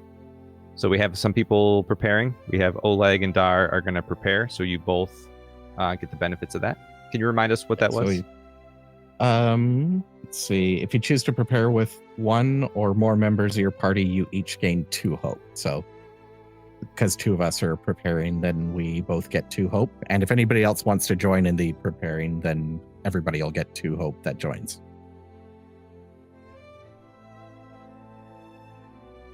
It was Dar and who? Oleg? Oleg. Okay, gotcha. Side question. I'm assuming that Elland eventually gave Echo the stuff that Elland was collecting for Echo, like the armor. Yeah, and something else I don't remember because you used a short staff, right? I do have a short staff. Okay, I'm gonna type it in our Whisper channel. Cool. My other question. So for the long rest, can I what project was Elland doing, and is it possible to aid as one of my things? Yeah. Sure. Okay. I don't know. I don't remember what Elland is doing. Elland is doing a project to read the runed book or the book of another language. Okay. Maybe there's something related to stuff that Echo has seen with portals or something at some point. Who knows? But probably not really that helpful. But Echo's gonna try at least be there for moral support. Okay. Do you want to I'll give you the option. Normally we do a ticker for your project. However, if you want to render assistance, I'll let Ellen roll knowledge and you can spend a hope to you're not spending a hope because you're using it as a downtime activity to give advantage. Okay. So it's up to you if you want to do that or you just want to do the ticker. Maybe we'll do 2 ticks for work on a project. Or so what happens if I roll with fear? If you roll with fear, I take a fear. Okay, so I'd rather roll. So do I roll duality with advantage? Yeah, so you would roll a knowledge roll and then you get advantage because Echo is helping. Okay. And then how would Echo help in this situation? Well, they've traveled a decent amount together, and Elland has shared some things and has given insight to stuff. So he might be like, oh, hey, didn't you say this thing right here meant something? Like, what did that mean again? I love that. Stuff like that. Or, I don't know, probably not hugs. Mushy, soupy hugs. Soupy. I rolled a 29 with hope.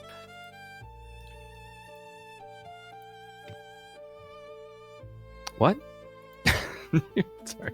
I don't know. Wow, that's huge. It says I rolled a 29 with hope. Okay. What's your knowledge modifier? It's a +2. Did I roll And then it? I with rolled the advantage. Oh, then you did the It advantage. adds the D6. Oh, okay. So you have and I got a 6 on my advantage. You did the advantage. Okay, all right. Yes. That makes more sense to me. I was like, crikey, what's your modifier? Yeah. Yeah, no. So outstanding. So as you're looking through this book, it's starting to make a lot of sense to you. You recognize the energies, and you sort of use that as a point of reference as you're trying to decipher this text. You you can make out the name of the book itself, which is called Dawnfire, but with a Y to be cool. I don't know. Dawnfire with Y.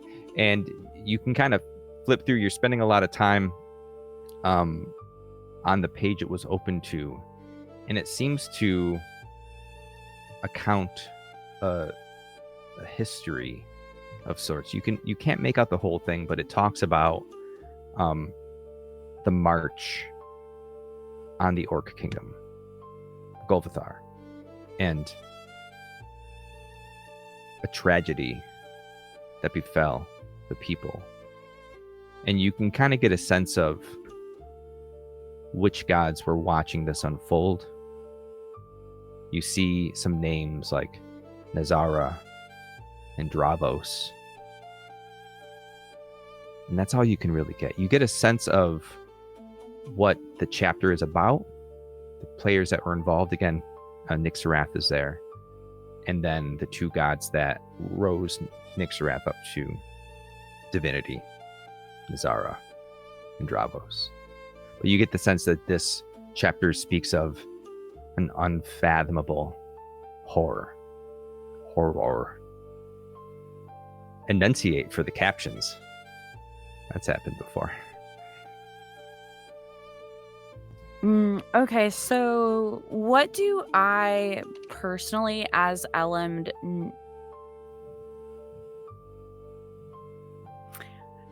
what with my knowledge and my heritage do I glean from this, taking from my own history, experiences, and my own previous knowledge? From what you know from your people and what's spoken of, what happens up here, you have a very fearful stance when it comes to mortals in general. You know that the orcs themselves crawled their way up from the world below where you're from, and that your people view what happened as genocide, much like the orcs. Like these, in your minds, that this other being climbed up to the world above to live, and those that were already there slaughtered them. And in your reading, from what you can get from this book, that's sort of the way that whomever wrote this book, how they felt as well.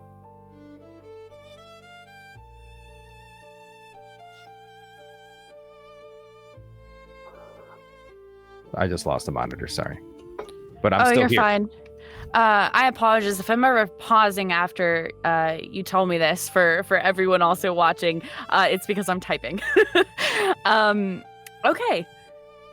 This is very interesting. From what perspective is this written? Is it more objective, as written as a historical account, or is it more of a personal type of writing from experience as someone who was there? It is very much hitting like a history, not from a narrative perspective, not from anyone's particular point of view. All right, cool. I think those are all the questions I have for now.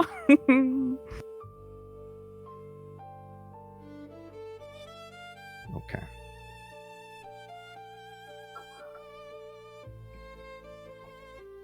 So as everyone is ready to take off from their time here.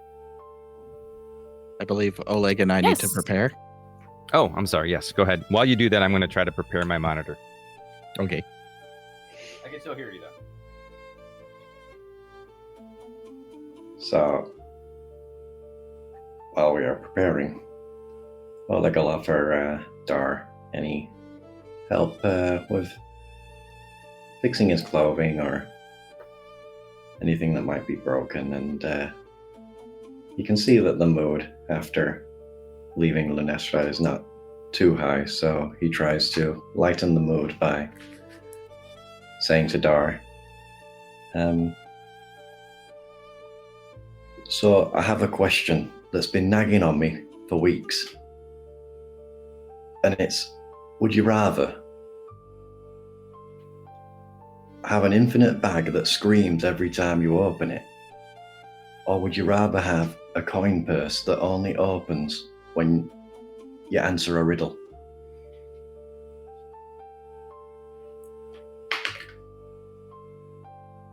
What is a coin? A coin, it's one of those round things. They're made of metal.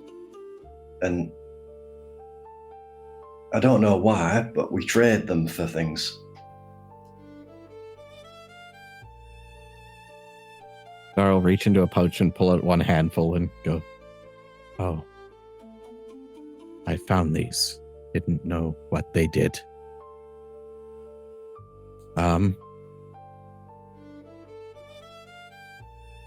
The screaming bag would probably be better because I don't really use these very much. Which would you rather? Well, that was my problem because I'm not very good at riddles, and if I need a coin, then I'm not sure I'd ever get it, but at the same time, it might be handy not to have it open. Makes sense. I get it.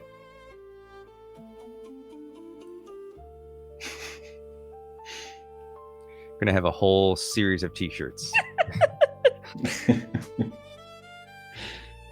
All right, so as everyone set? Yep. Awesome. Yep. I lost the monitor, but I do have 2 others, so I think we're gonna be okay. Well, I was gonna ask, whenever Echo woke up from his nightmare, was it in the middle of the night or in the morning? It was the middle of the night. So I kind of imagine that's maybe when Echo got up and went to go help Elland, perhaps. Yeah, probably just a little unsettled, but calm at the same time, and kind of a little weirded out. Sees Ellum start to kind of look at stuff like, oh, okay, I'll go over there. Makes sense. Someone's safe. Yes. So, as you wake up in the day, Oleg, you can't escape this feeling, this burning sensation in your chest. You've felt it since you set off for this location, since you began your trek, but the closer you get, the more you feel this unsettling, burning sensation where you were struck by that beam of divine light.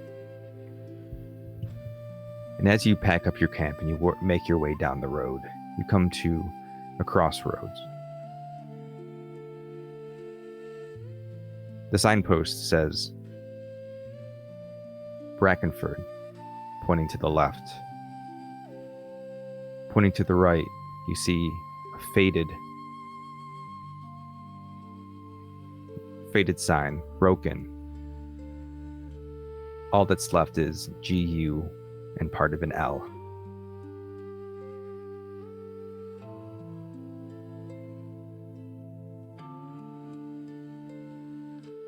Which way does the party go? Elland is going to begin rolling toward, you said the right was, did you say Brackenford? The left is Brackenford. Oh, left. Yep, and the right was just that broken signpost. And Dirty Rollers just gave Elland hope. Yes, thank you. And nobody gave me any fear. Don't do it. It's a trap. It's a trap. You said GUL. Were those letters all following each other? GUL. Those were they were together, and then the signpost is sort of broken. Like there's like a wooden plank that goes the other direction. It's just sort of snapped off. Would Throg recognize like that as the cursed land? Throg would recognize this as a place that his family Avoided it. Thanks, Star. So, really? No problem. So I would recognize it as a place like we don't go to. You would recognize it as the direction in which the abandoned kingdom of your people is. It's been sealed off. No one has been able to access it. So you've never been there, but you do know that that's where it is. So is that the way that Elman's going? I'm going in the opposite direction. I'm going toward Brackenford. I don't understand. My brain is not braining. I'm going toward the left, toward Brackenford, so not that direction. Okay. And I'm going to call backward, just simply, we need supplies.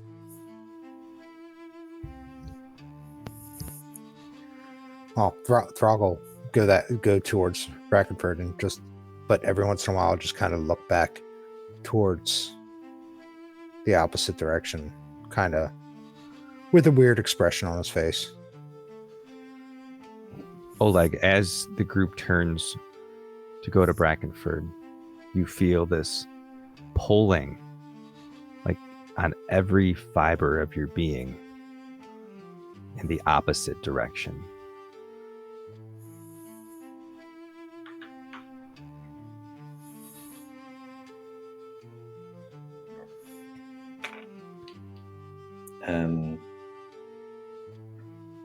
Oleg calls to the group and says,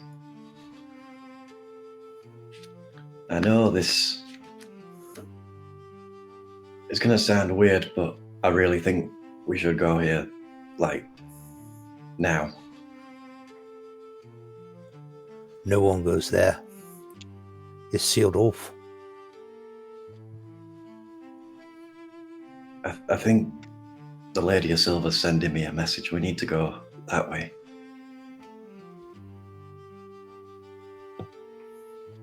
Echo will fly over to Elland and kind of like almost sit in the wheelbarrow, but not. And it's fluttering above, like on the edge, you know? And he'll kind of lean over and say, Well, I mean, we could always get supplies afterwards. And, like, we won't be there that long, right? We must come prepared.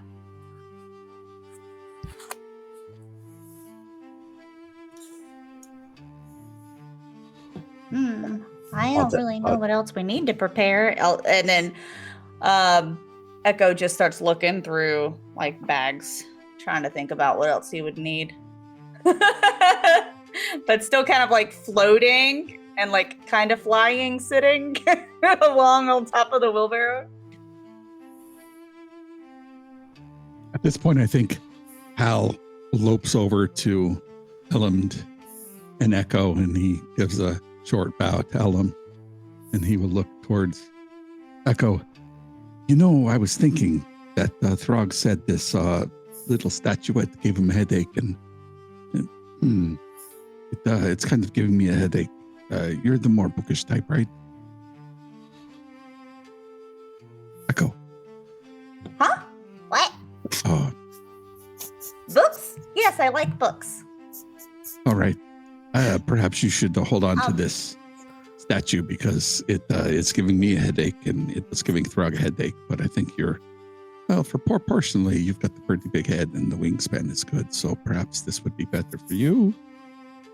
I don't know. I like mine. Look at it. Look at him. I don't want to have a headache no more. So you hold on which one you want to hold on to.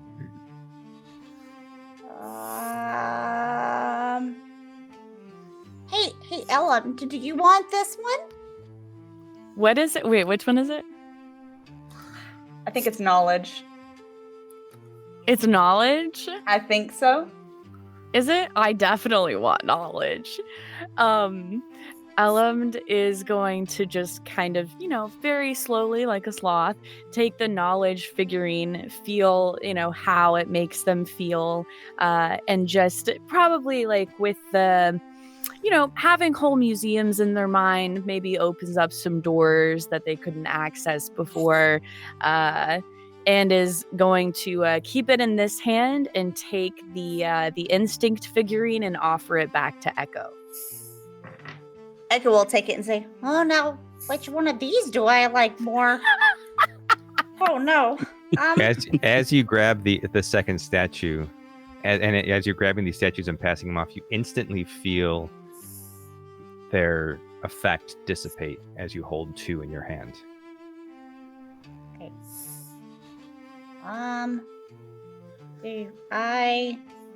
Okay, here's the one you asked for. I have a Elms. What does Elms look like with the with the instinct one I don't again? know. Oh, it's the looking around one. Because that asked about that one already. Okay. We're good. Yep. Has everyone swapped? Did Helm get one back? Yeah, I think Yes, so. Helm got mine. I will send a message to Hal about what it is. Okay. Make sure you We will do add them that. to your inventories. So you're standing just left of the crossroads. Some of the group is still standing right. Oleg is still staring in the direction. Oleg, you hear this.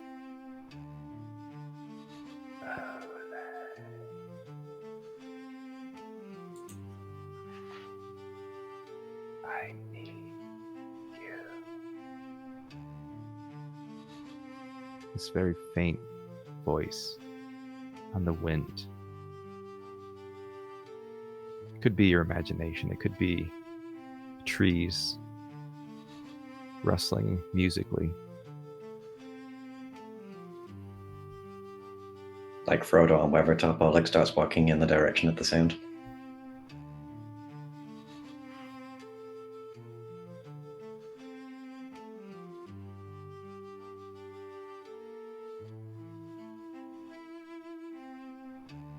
What does the group do? Oleg's walking away from you all. Throg will try to I catch really up to don't him. know what else I need. Throg will try to catch up to him and pull him back. We can't go. If you're insistent on going there, we should probably stock up first. There's no telling what kind of creatures are there. It was not a bad. It's not a good place.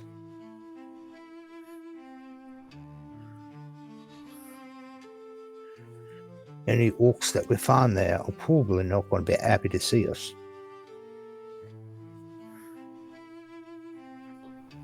We have to go. We have to go now.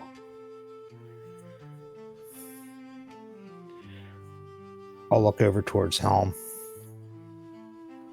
Kind of like,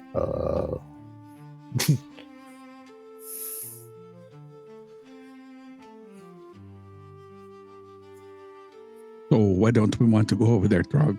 Like, what is over there? I'm not from these parts, so maybe you should. that is the old orc kingdom that disappeared. We don't go there anymore. And it's just one of those places you don't go back anymore. It's quite cursed. It's been sealed off, so I don't even know if we could get there. But What was in that place, though?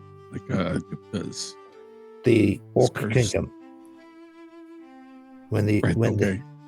the races destroyed when the races took out the orcs and they destroyed the kingdom, that's where it was, and that's when the orcs went nomadic. Nobody has gone back there, and if he's getting called from something from back there, it's been sealed off. I don't know who would be calling him back there. He's been called. There's only the dead that there.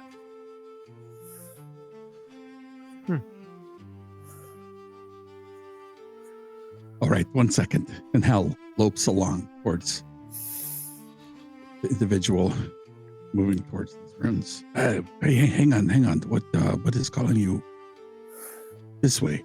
Like, why do you want to go here? Grog said it's nothing but cursed and spirits and the death from the Orc Kingdom. Like, what calls to you?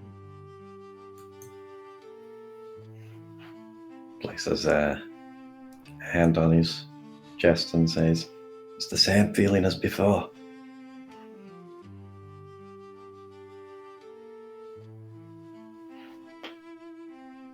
Not much of this magical type. Like, is it like perhaps you're under some kind of gash or something else, maybe?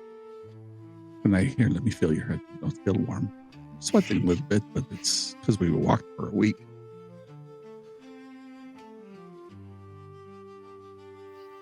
A week of walking will do it to you.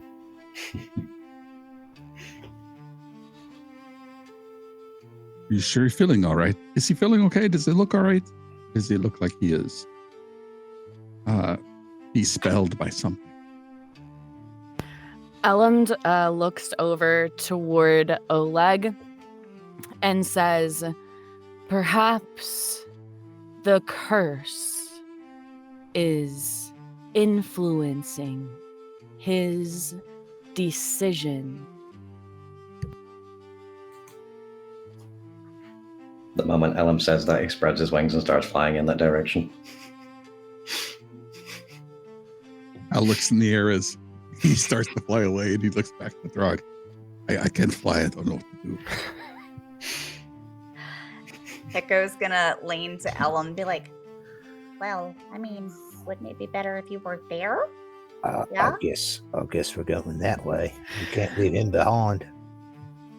Elam sighs, turns around, does a wheelie in his in their wheelchair, and not slowly, follows that the pace the rest of the party is going in the direction that Oleg is flying. I thought you were going to activate your rod. Oh no! It's like, Fly away now. it's the toddler tantrum in a cart. No! No, I'm not going. You can't make me. All right, so most of y'all went back to talk, so y'all didn't see the tantrum. as Oleg takes off, Oleg, you get to about as far as you can, up the mountain a little way. It's a pretty clear path. You get this large stone overhang, and you could see where there was once a carved entrance to this kingdom. There's now a large circular door. Door is the wrong word. Covering with orcish inscriptions on it. It's very ornate.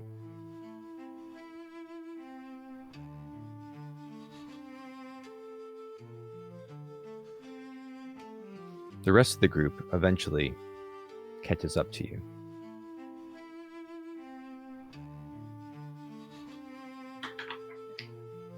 Do I get the feeling this is where the whispering was coming from? You get the feeling that you are right where you're supposed to be.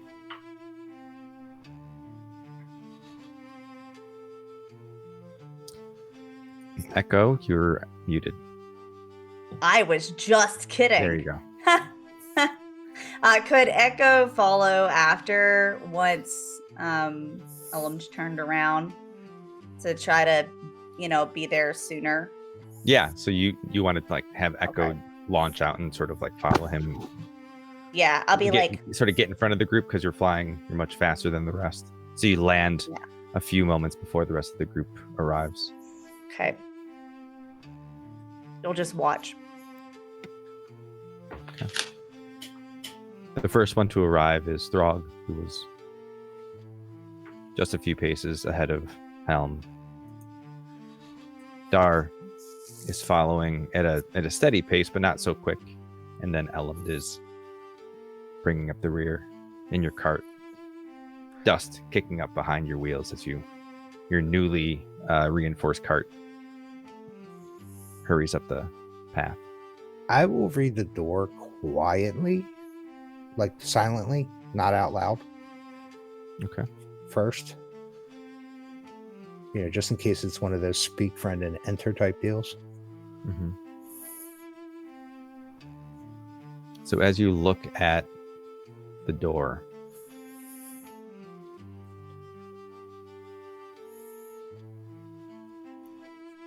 its surface is carved with ancestral figures, like an orc king, queens, standing side by side, warriors and children at their feet, sort of their lineage etched for eternity to see. The shallow stone bowl rests to the side, darkened with age. 3 massive rings of glyphs lock this large stone slab in place. The inscription you read says, "Blood of crown, of kin, of line, guardians, born of stone in time. No stranger's hand these halls shall claim, nor thieves unbound by royal name."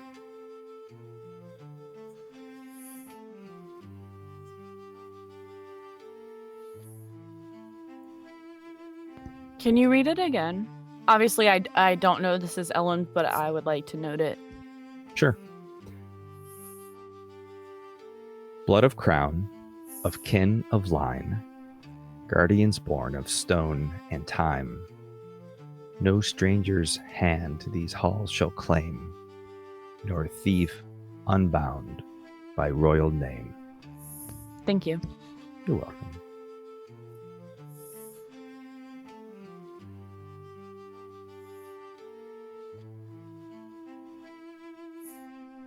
I'll turn to Oleg and say, "I told you it was sealed off. We need royal blood.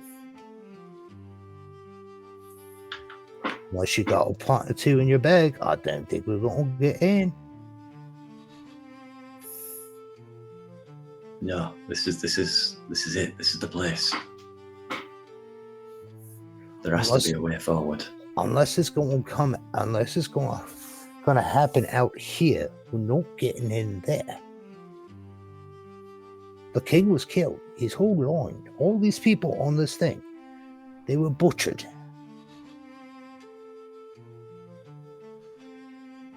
The orcs were not a very well liked race back then.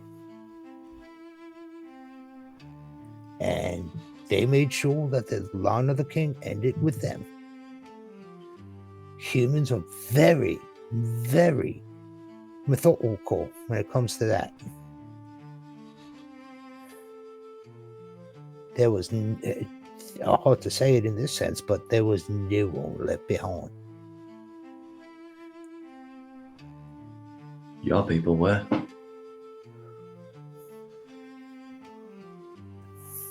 Not all the royal line. I can tell you that. My father was a blacksmith. My mother was a whore. How long ago did it happen? A long time ago. So, there could have been, someone that was of royal blood that was, picking flowers outside, right? And then,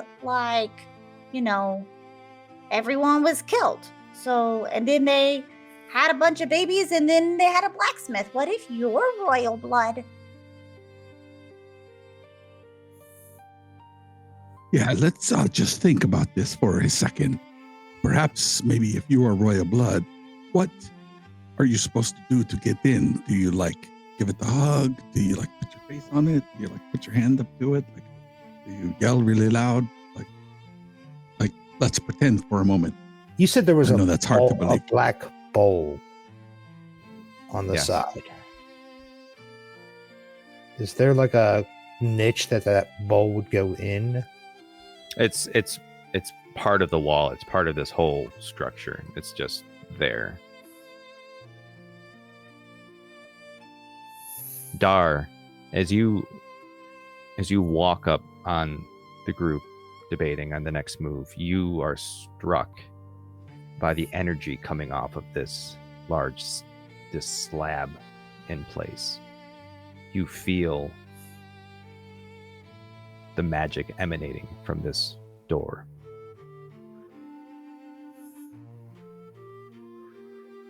While they're talking, I'm gonna walk up to it, not touch it yet, but just get close and look at it.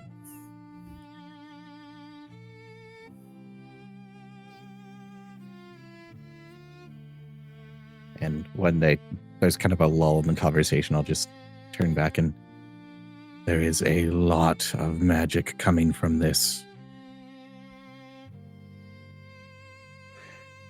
What does the bowl look like? Does it look like a sink? Does it have a drain spout in it? Nope. It just looks like a crudely carved bowl out of the same type of rock that the door is made of. Is there any magic emanating from that?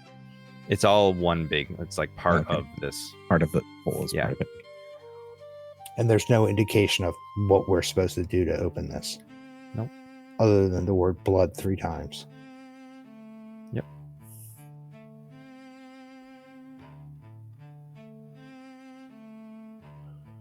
You really need to get in here, Oleg. Oleg pulls a knife from his pocket and cuts his finger and tries to give his own blood for the bowl.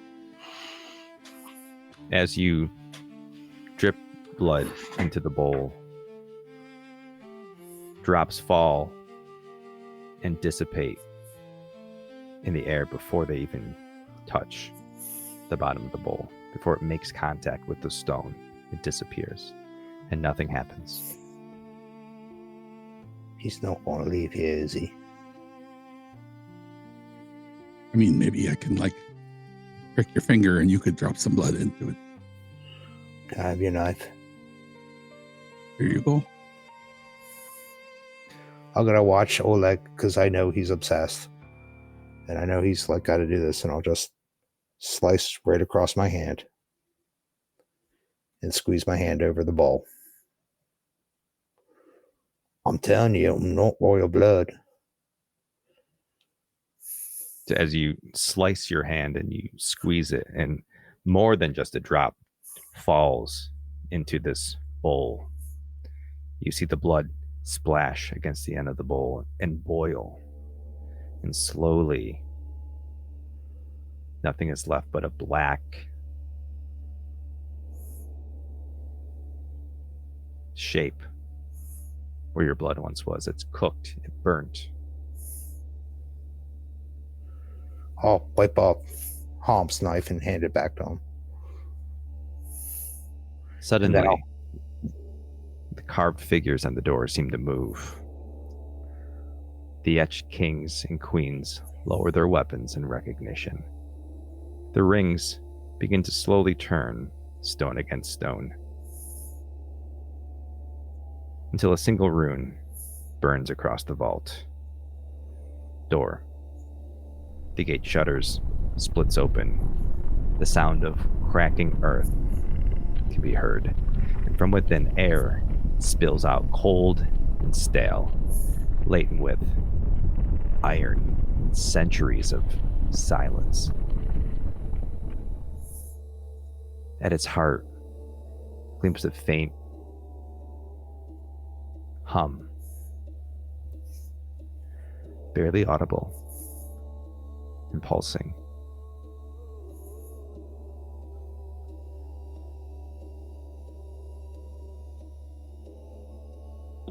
See, I told you, someone was picking flowers. Everybody likes to rip the flowers up. Do you know that kills them when you do that?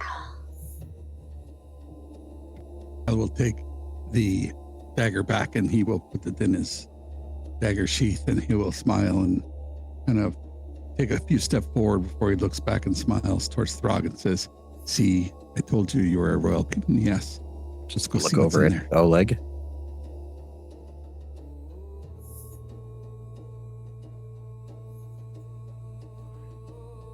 Doc will sheepishly follow.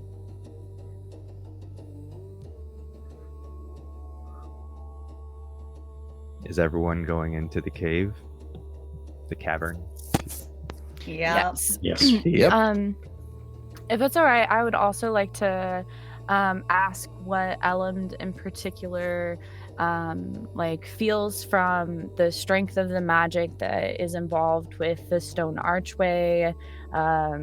You know, if anything is familiar, makes them think of something, or if possibly like anything makes them like uncomfortable.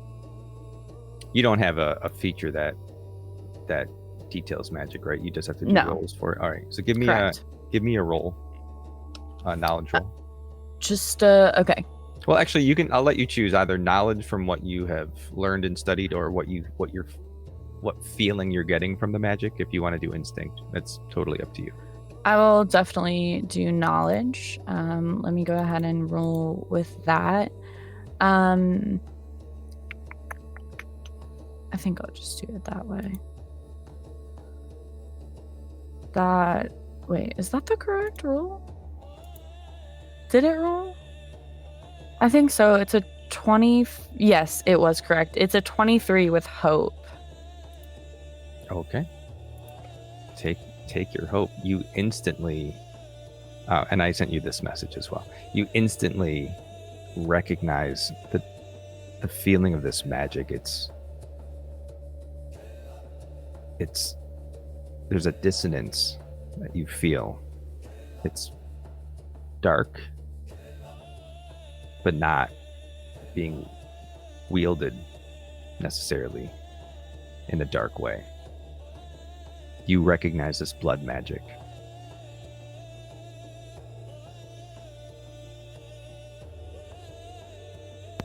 Okay. Wait.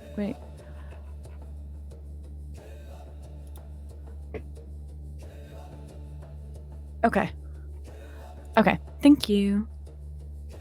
As you all move into this space, the world just changes.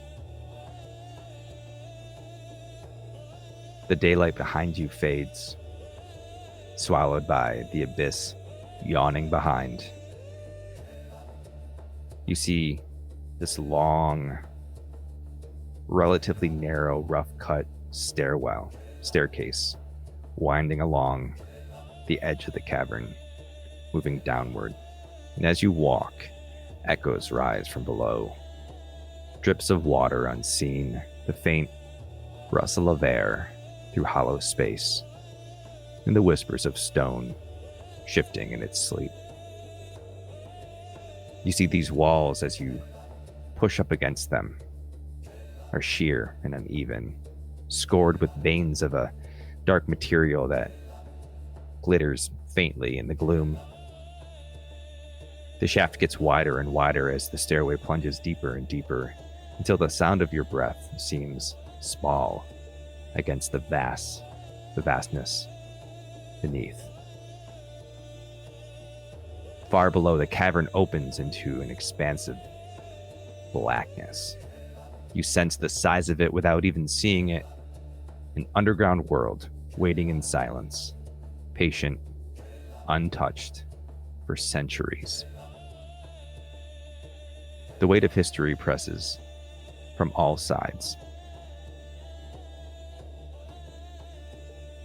Whether by spell or claw or courage, you descend slowly. It's tense, filled with the awareness that even a single misstep could send any of you tumbling into the darkness below. The only certainty is this: when at last your feet find the ground and no more steps, you will not be standing there alone. You'll be standing in the hallowed heart of can't even say the name of this place. Vel'thyros. Said it like 5 times during this. It is cursed. The city of the orcs, long lost and never truly abandoned. And as you make your way down, as you get to the bottom of this staircase, you feel the crunching, loose gravel, some fractured stone. The sound echoes far too long. The hollow is so vast it swallows the edge of your vision. Vel'thyros spreads before you like a city entombed in shadow. Colossal stone pillars, carved by orcish hands, rise into the dark and vanish beyond sight. Each is etched with spiraling runes and reliefs of warriors, beasts, and ancestral spirits. Faces that stare down with grim pride. Between them stretch avenues of black stone, wide enough for armies to march, now broken by centuries of collapse. You see ruined structures, blocky and imposing, built directly into the cavern walls. Their jagged silhouettes still carry the shape of this fortress city that once was. These arched gates, toppled watchtowers, cavernous halls that now fall silent. Here and there, shattered statues lie in pieces. Real statues. Their tusked vestiges and are worn and smoothed by time. The air is thick and damp, carrying this faint metallic tang of old blood and something else. The stillness, heavy with memory. The silence doesn't feel empty, it feels watchful. At the far edge of your sight looms this massive gate, its doors sundered and sealed by rubble, once guarding vaults, and now lies in darkness. And yet, that whisper still stirs at the edge of hearing. Not words, not that you're sure of, but the echoes of a people silenced, a slaughter unatoned. The deeper you step into Vel'thyros, the closer you come to waking its ghosts.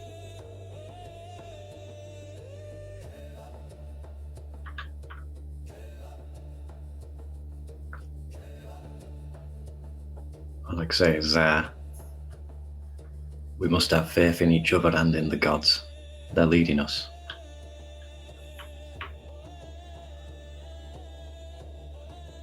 Throg will just look at like the immensity of all this. Like this is, the history he never knew, and like compare it to the tents and nomadic lifestyle they have now. But when Oleg speaks, he does nod. But he's just looking around. Yeah, his expression's kind of weird. It's like fear and awe and a bit of pride. But he's just kind of, this is like discovering a forgotten history.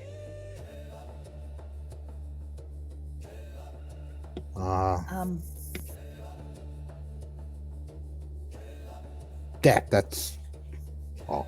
Go ahead. Oh, I was just gonna say that Echo is probably gonna stop flying and actually sit next to Elland at this point, like shoulder to body, wherever Elland is. So it's right there. But yeah, so just kind of like sit right there and just be quiet. But no longer flying, so I'll mark that off. But yeah, just kind of sits there in the wheelbarrow with Elland.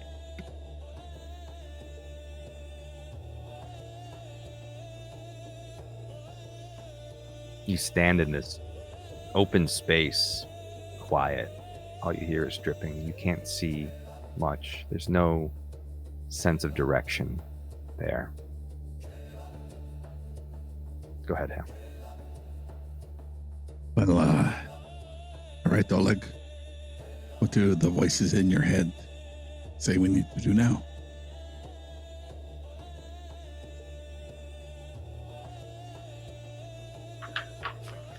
Did the voices stop at the sealed door? Since you began your descent, you still feel this burning in your chest, but that voice is silent.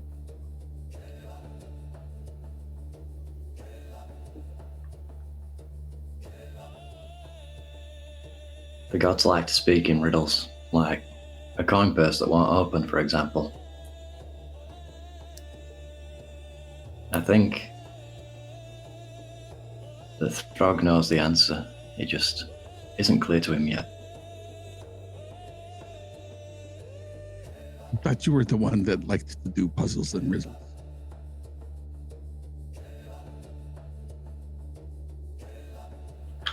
I'm terrible at riddles. What was the blackened shape in the bottom of the bowl after the whole? It was boiling? just the splat of the blood. Okay.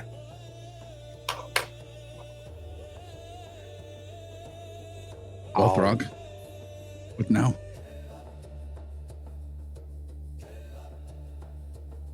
What? This was your vision, right, Oleg?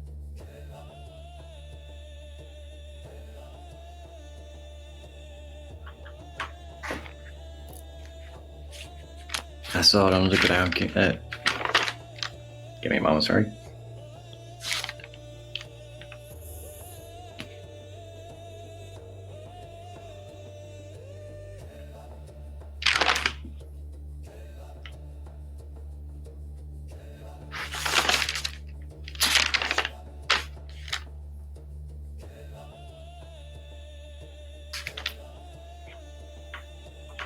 I saw an underground kingdom, but it looked nothing like this. What would it look like?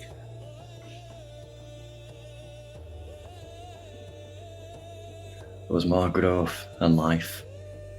The area was glowing with, I assume, flora, but maybe fauna. This is cold, empty. Must be something else we got to do here then. He'll start towards the castle. It's a castle, right? Yeah, it's a sort of a fortress into the center. He'll start towards the gate.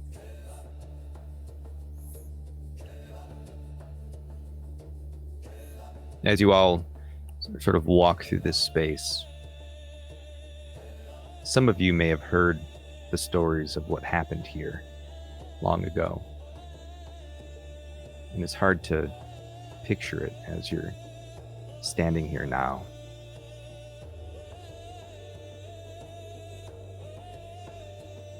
Has anyone heard the stories of what happened here long ago? I doubt it. Dara is essentially like an infant, right? That's so true. Poor Electric Dar. infant. I'm only a few months old, pretty much. Oh no. I didn't even know what coins were.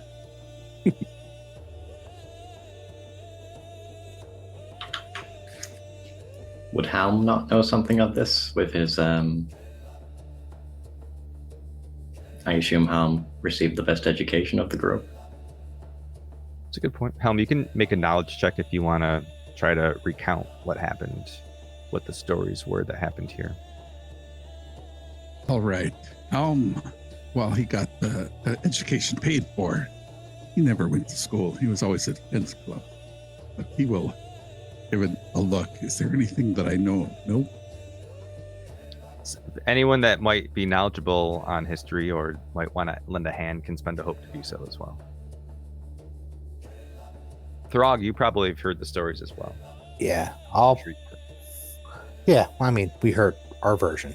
True. So I'll lend him a hope.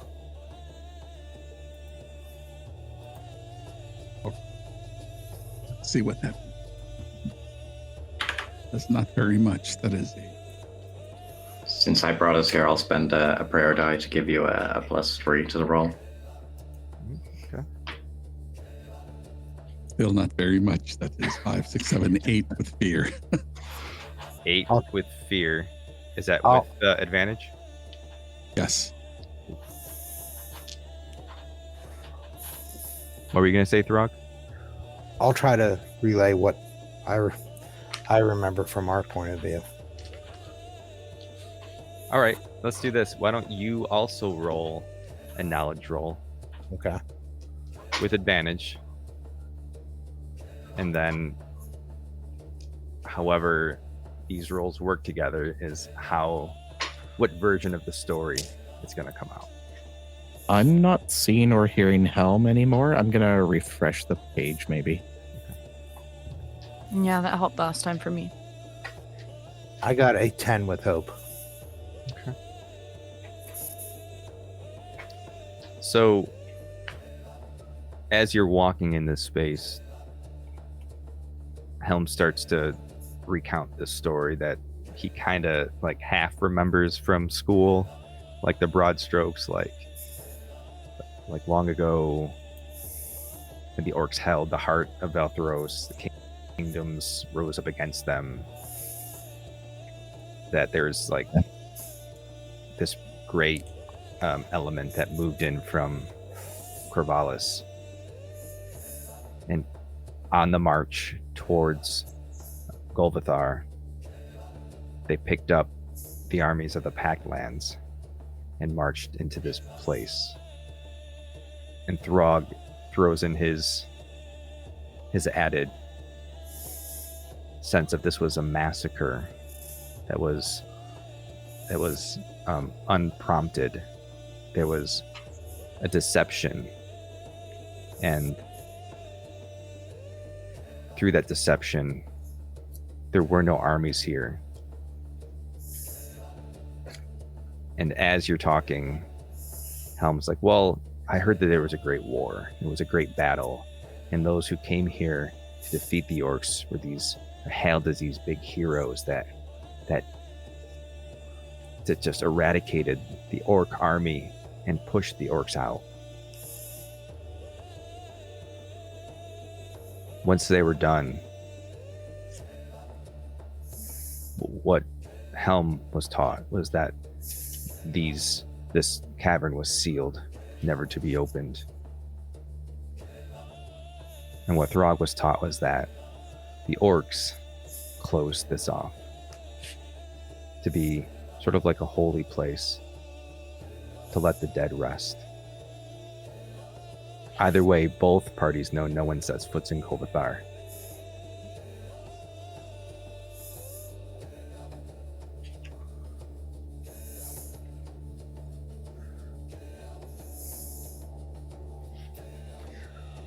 And as you tell the story, Hallam and Ullum,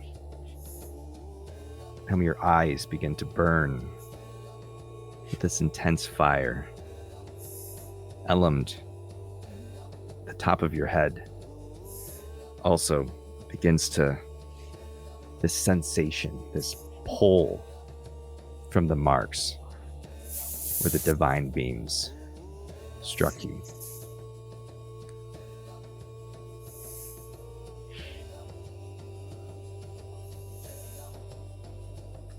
And where is this pull to? It's not in any particular direction. This is sort of like Right. Oh, you meant it. an activation. Okay, right. Meant it less literally. Okay, cool.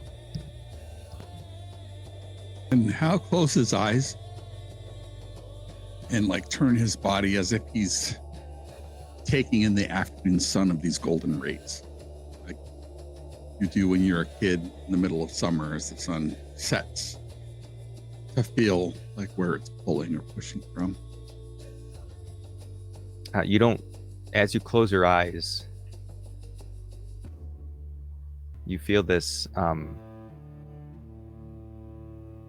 this urge, this sort of yearning, this want to give in to this feeling that you feel. It's not a direction you're being pulled into, it's this force wanting you to hand yourself over to this power that is latched onto you.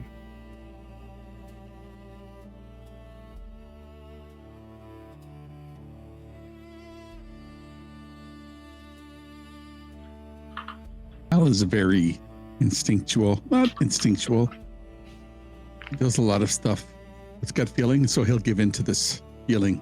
Like it's led him to Lunesra, and he carved his own path, and so like, oh, it must be something good. Come on, what's the worst? So, in the time between sessions, I sent you all some cards, some custom homebrewed cards that were of your divine mark. If Hallam wishes to give in to this pull, to this divinity, Hal, would you share with the group, if you want, what your card says? Yeah, I will. It's the mark of unveiled eyes. Spend 3 hope. Roll your duality dice to determine which feature is used. With hope, I see a specific truth about the world until the next scene. And then Ghost will narrate what this truth is and how it is displayed to me. And with fear, I look into the eyes of any mortal creature. It must mark distress as you alter a fundamental belief they hold true. And I think I'll be looking at Throg at this point. Okay. So I will do that since I'm maxed out on fear. Okay. You're maxed out on fear. I will roll my hope dice, hoping that it is good.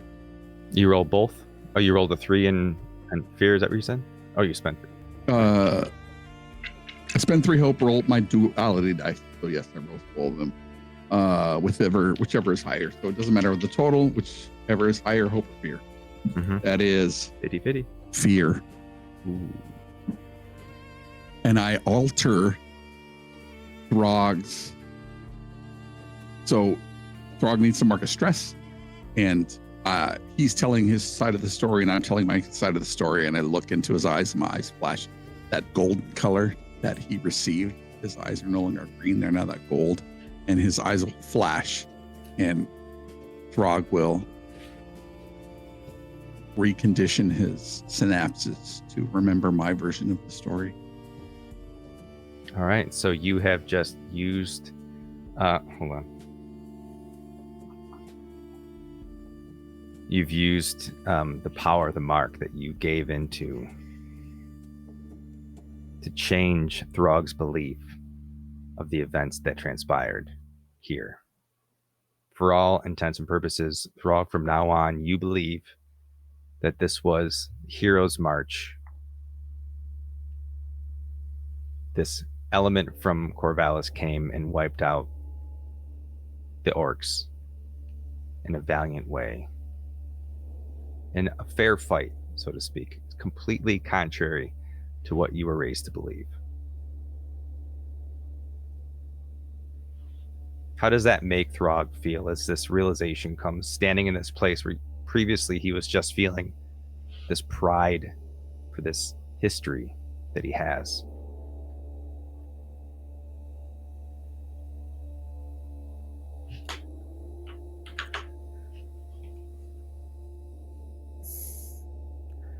The fact that it was a fair fight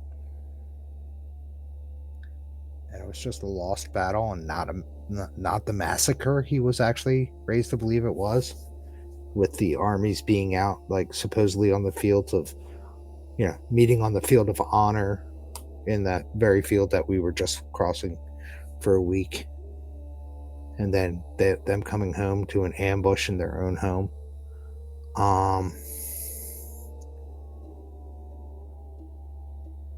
He is slightly slightly conflicted.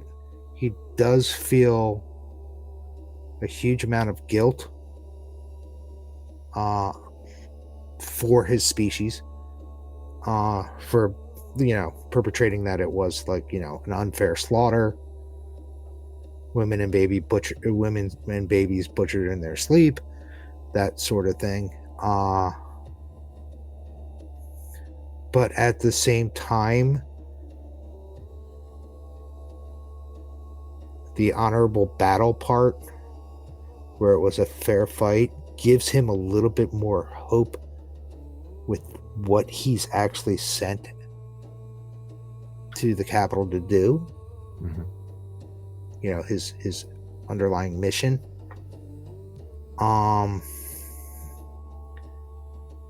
But I mean, you know, then it's sadness that it couldn't be done another way.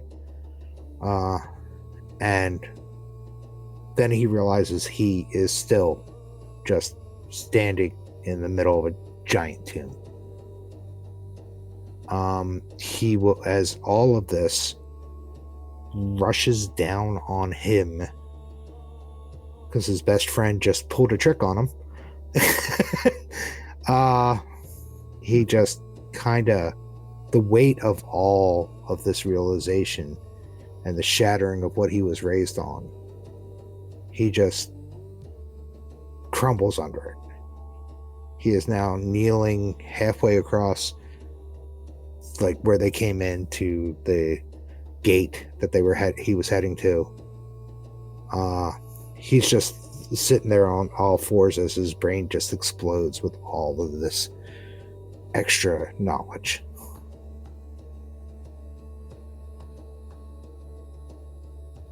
So as you stand there in this darkness with this... No, he literally dropped to knees to all fours. And like, as far as you're concerned, this isn't like this isn't new knowledge. It's just your feelings on it may have changed. And as you're kneeling in this space, and Hal is standing there looking down, what's Helm feeling? How does he feel about what he had just done?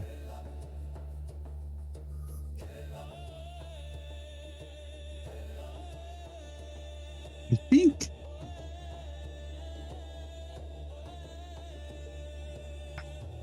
he's conflicted, but at the same time,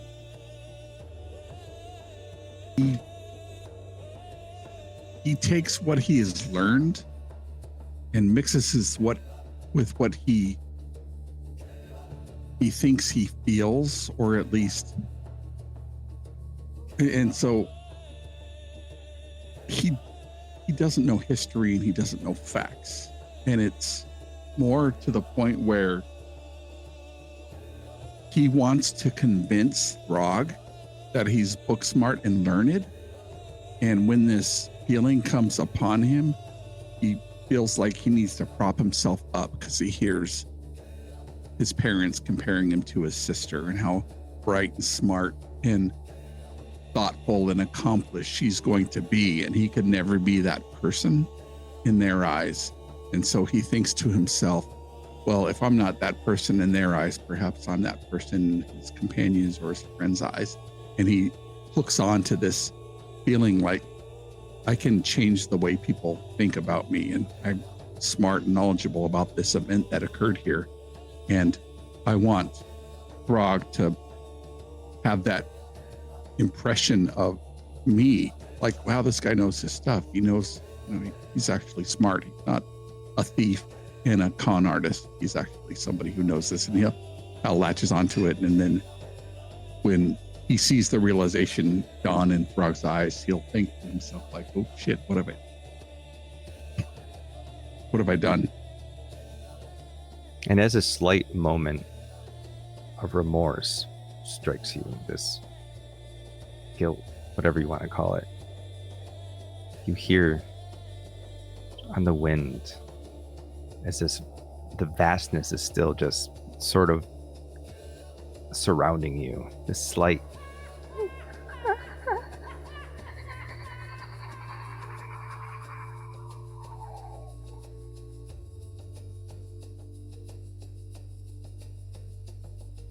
Elland, you also feel the weight of that pull. This urge, this calling for you to give in to this divinity.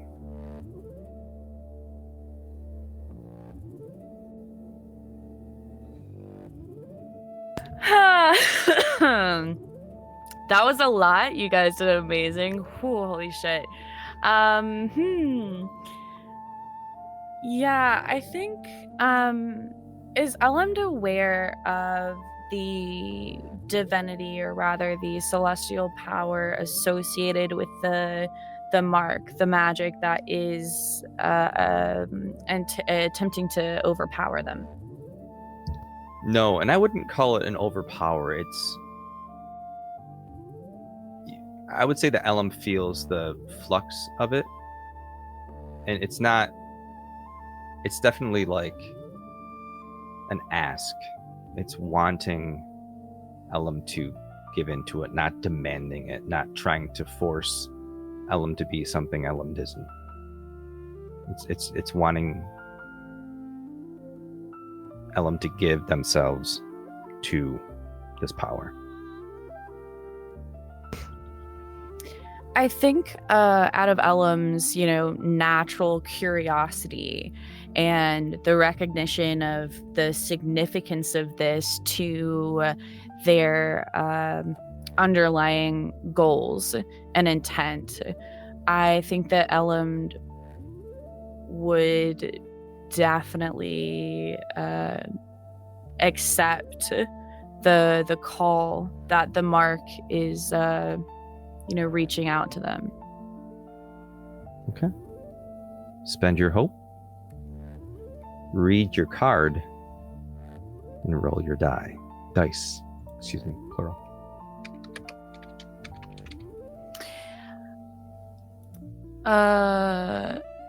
Yes. So my card of the divine mark is the mark of the whispering mind. To use this card, I must spend 3 hope and roll my duality die to determine which feature is used. If I roll with hope, I am able to peer into the strands of fate. And I will, of course, ask our GM Ghost for a vision that will reveal hidden connections between people, places, or events. However, if I roll with fear, I'm able to glimpse all possible outcomes at once, and I may treat my next roll as an automatic critical success. However, after the action resolves, I will instead mark a stress as my thoughts, really fracture under the weight of too many truths and too much information at once. And now I'm just rolling just a fair duality die, correct? Yep, just you're rolling both of your duality dice. We're not really worried about the value we want to see with hope or with fear. Okay.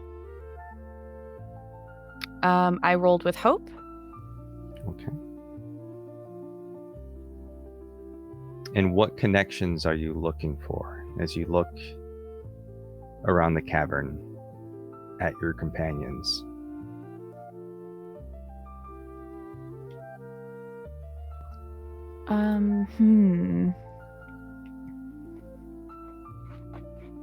You don't have to be very specific, but if there is something that you're looking for.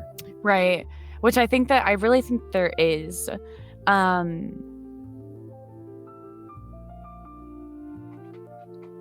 I think that Elam would be thinking about the connection of this kingdom of Golvathar related to his own, or rather their own home and their heritage and the connection in their own histories, as well as how those two things and these places and the magic and the power they contained relates to the curse of Nixarath. So you're trying to find connections between Elend is trying to find connections between Elend, where Elend is from, Golvathar, and Nixarath. Yes. Sort of how that flows. Okay. So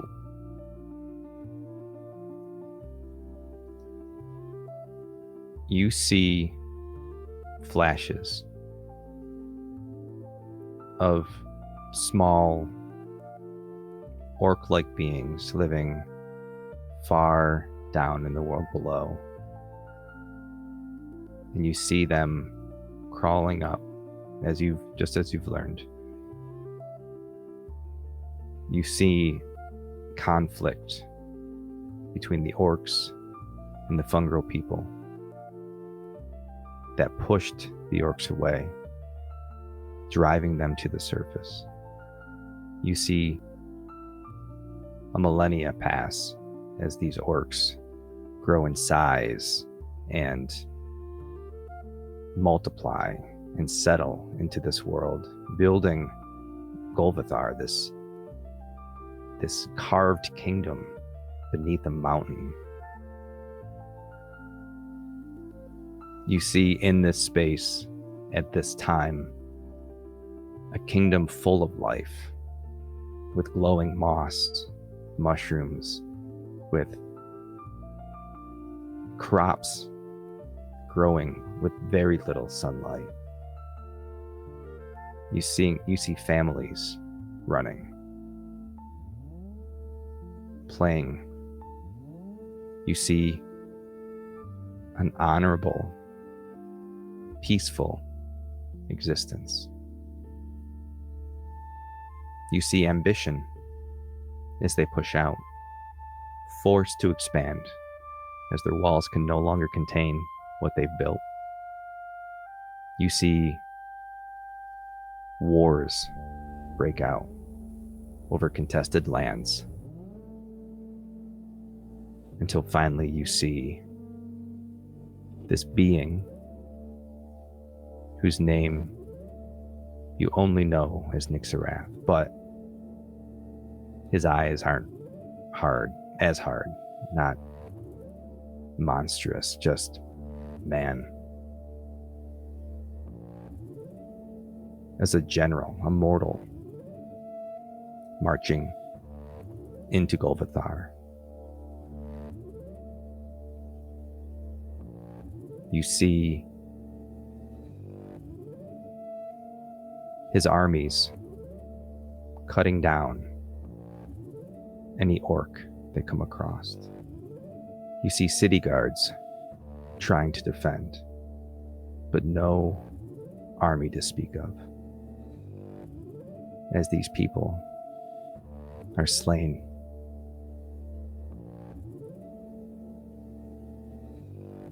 You see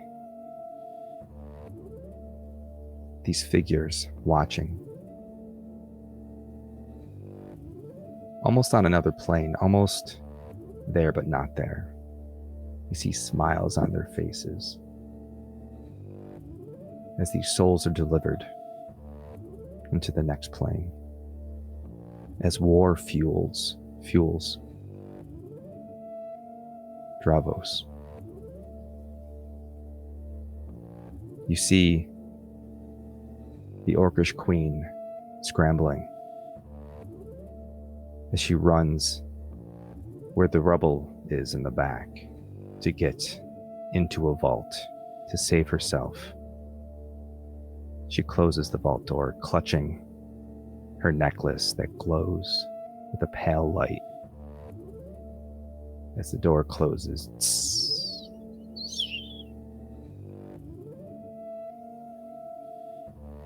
you have flashes of a woman, an Orcish woman, pressed against the back of the vault, sliding down to the floor, holding this necklace, rough cut stone in the shape of a crescent moon, praying as she realizes that the vault door only opens from the outside. And as the air thins and her vision grows dark, you see her last moments, and then there's nothing.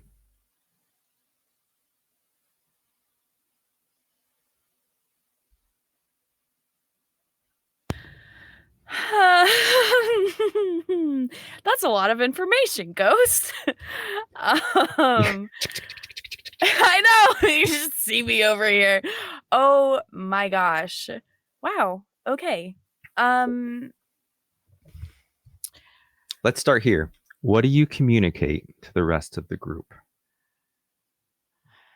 So I'm going through these. So I think that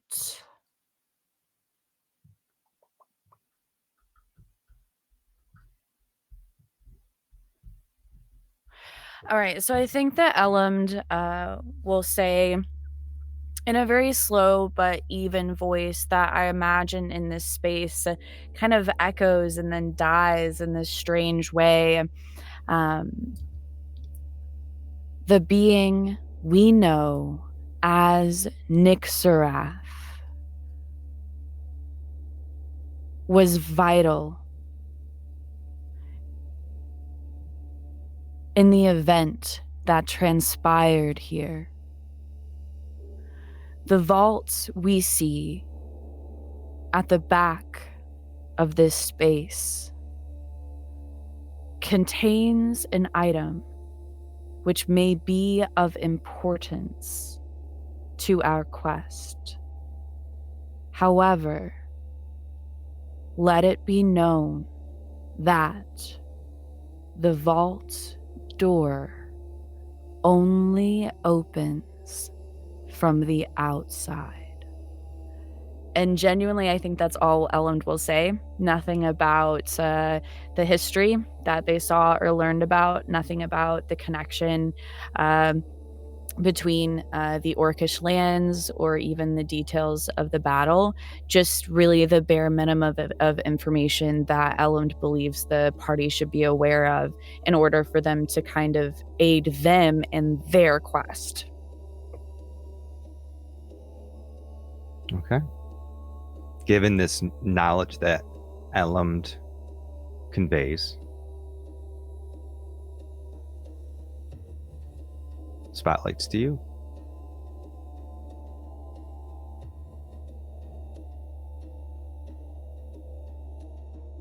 Elm will look towards Throg, give him a sad smile, and then look back towards Elam and say, well, perhaps it's time to unbury what has been buried here. But let's go find what we need to find. Elam, where do we go for this thing that I could steal or we could take or whatever it might be? In a very unusual note of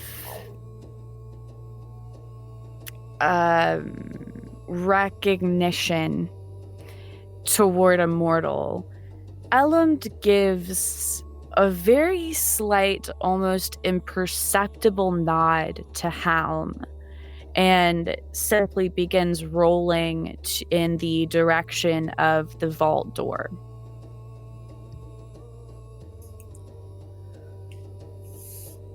Throg will pull himself up. He will get back to his feet.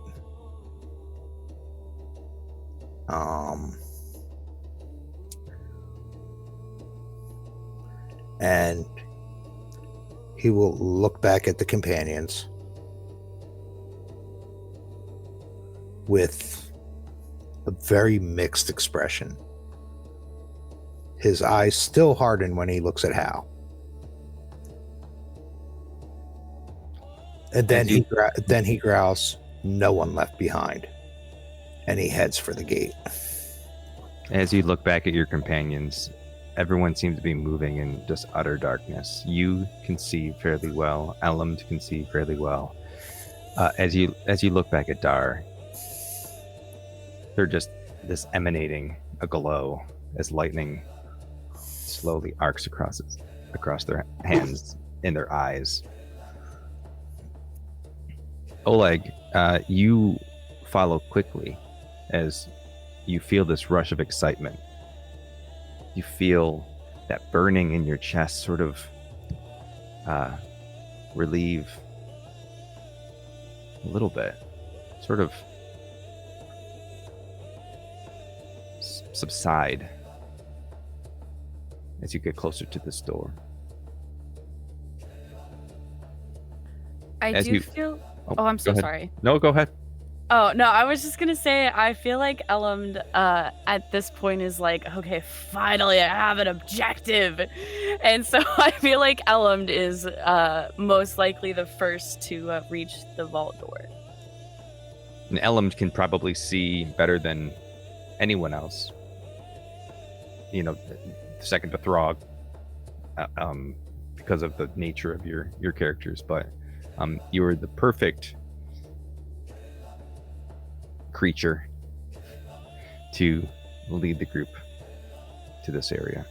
And as you come up to this vault, there's some rubble kind of broken down around it. It sort of looks as though somebody was trying to get into this vault previously, but it's very much the same kind of door that you saw on the outside. You see the same kind of statues. Again, the king and the queen, the warriors and the children at their feet, these lineages etched in stone, these interlocking massive rings of glyphs, that bowl sitting at the edge. You see the inscription. And Throg, this time, you see a little bit more. This inscription is longer. It reads, in Orcish, blood of crown, of kin of line, guardians born of stone and time. No stranger's hand these halls shall claim, nor thief unbound by royal name.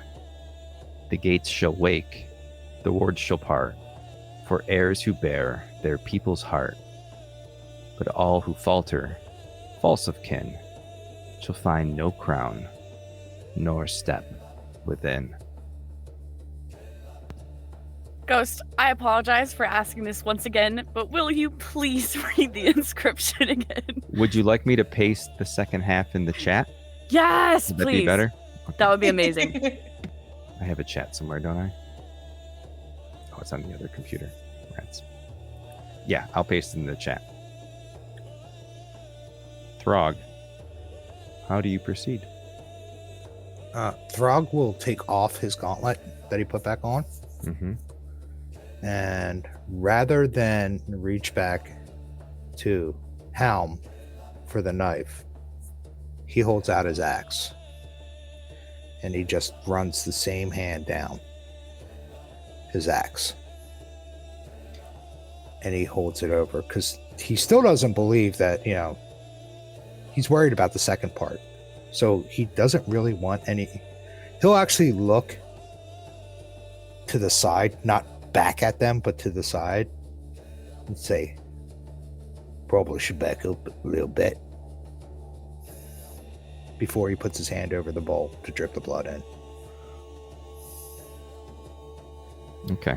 When they were walking up, he was kind of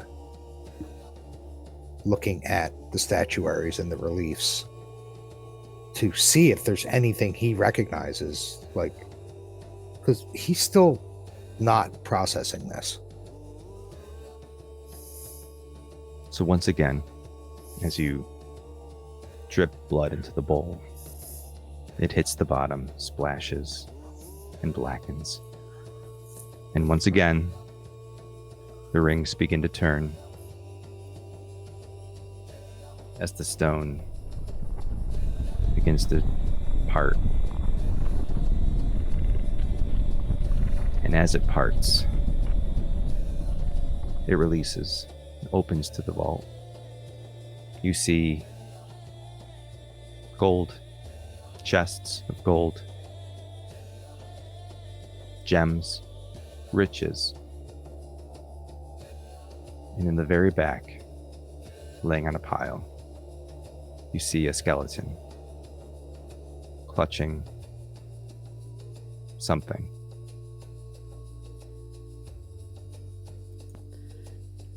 So again, I think that Elmd is going to push themselves forward and toward the direction of the skeleton, and I would like to observe, obviously, the skeleton, who Elmond clearly recognizes, and the necklace itself with the crescent-shaped gem. To possibly, obviously, Elmond doesn't seem to recognize this historically, which makes sense. But maybe to be able to determine if there is any magic to it. And I think as they're doing this, they're going to go ahead and reach over and part this necklace from its previous owner. Okay. So you're going to pick the necklace up. So you're going to touch it. I'm going to touch it. As you reach down to the necklace and grab it, it burns your hand. You recoil back as it falls back to the ground. You feel the energy emanating off this. You recognize that this is a powerful something, but you also recognize that this was not meant for you. In that case, I'm going to look over to Throg, and I'm going to say, you retrieve the item. As a side note, Echo is still just sitting next to Elmond in the Right. yeah, so just like shoulder to shoulder, just chilling there with you. I was going to ask at some point, but then I just assumed that Echo was still riding along for the ride. Frog will actually just walk past all the gold and riches to the skeleton and like just walk up to the skeleton, and when Elmond looks at him and says, you retrieve it. He's gonna look at them and say, who is it? And he's very, very like hushed tones. He's actually very reverent right now.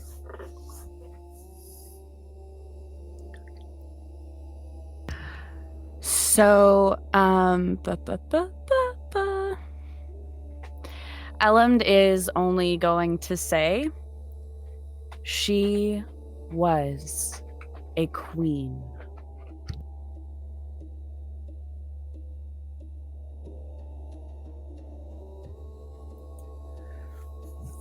Frog will kneel down, like take the knee in front of it, and just look at it and kind of just say a very clumsy silent prayer under his breath that probably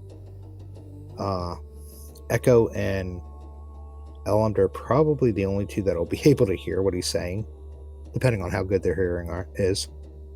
And then when he's done, he will bow his head and then pick up the necklace. You did say it was a necklace, right?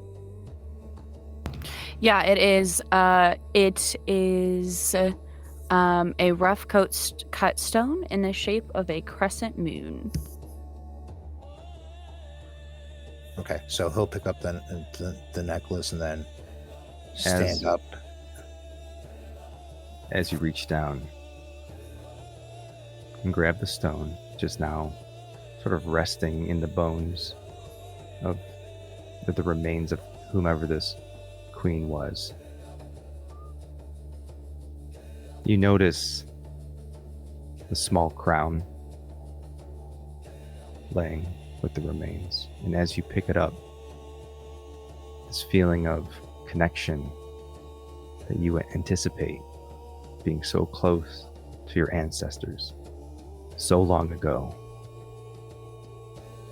is interrupted by the searing pain in your hand, felt even through your gauntlet as you drop the stone.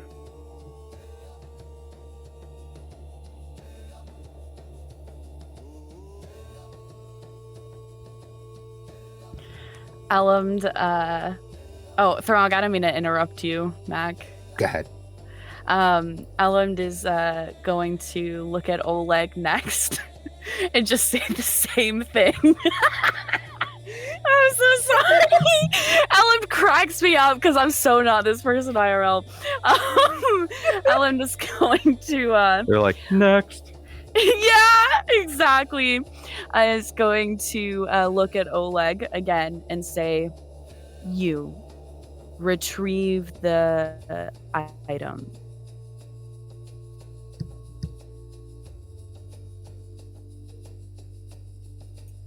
Frog will move out of the way after he grabs the crown, I guess.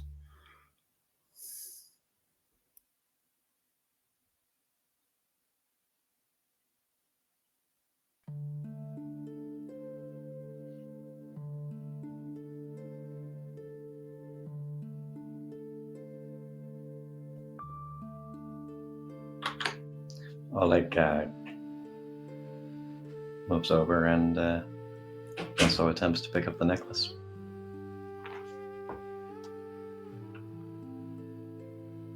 Oleg, as you move closer to the necklace, you feel this relief from your mark as the burning begins to subside. As you reach down, you pick up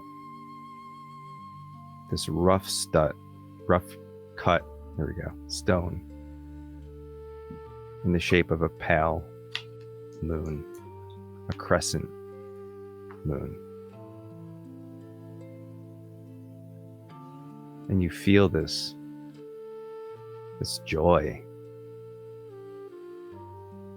for everything that your goddess has given you. A second chance at life. You feel, even through all of the insanity in Lunesra, and even through what Raish said, the words of Lua's betrayal, you feel like maybe this means everything is okay. Lua did choose you. And as you grasp that rough cut, why can't I say this? That rough cut stone in your hand, suddenly the room is filled with bright, radiant light. And from behind you, you hear a voice say, Oleg, you felt her pull, did you not? And as you turn, you see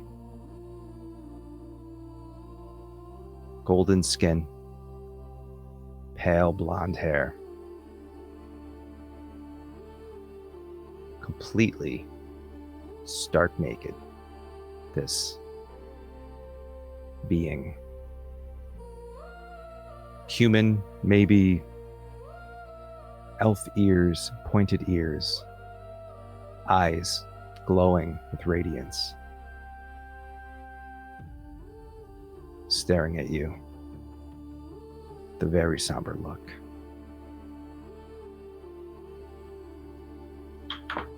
They say, that trinket of pale stone is mine. Well, it was a gift, at least, from me. Are you sure that you want to have it? This is a decision that cannot be unmade.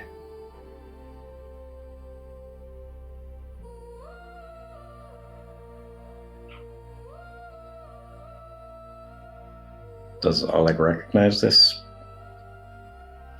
You've never met this figure before? You recognize. Give me a history. Or give me a knowledge roll. Oh, we are not good at that.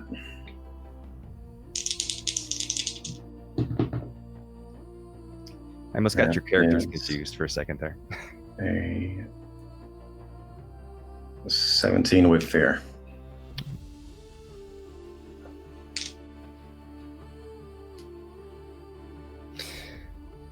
You recognize this being, not from experience, but from teachings, from lore that your people have passed from generation to generation. And in that moment, your heart quickens. You are afraid of the deity whose presence you stand in, and you mark a stress. As you find yourself face to face with Solaris, the god of the sun, looking much sadder than you would imagine a sun god would look. They say, "That was a gift of my love, a moonstone necklace carved from, each half pulled from the moons above, forged in Uthara's light. I gifted it to Lua when she was still just a mortal priestess in Shanlun, a token that she may one day reflect my brilliance with gentleness and guide the night as I guided the day. But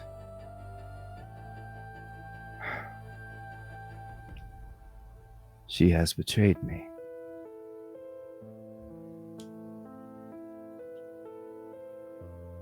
When Nixarath crawled at the veil between realms, it was she who drew the moons together to weaken that barrier. I don't know why she wished to no longer reflect my light, but to shine on her own,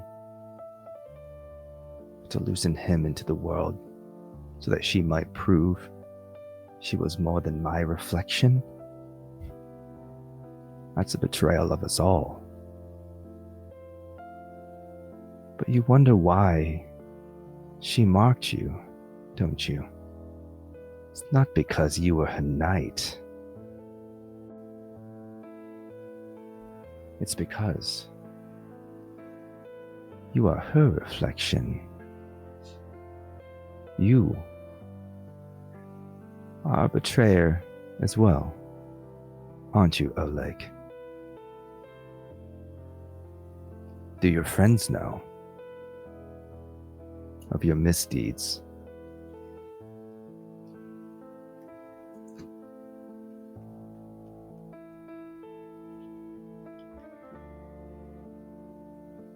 Oleg is a little too drawn into the god standing before him to really take in what has just been revealed to the group, even though he's aware that they heard it.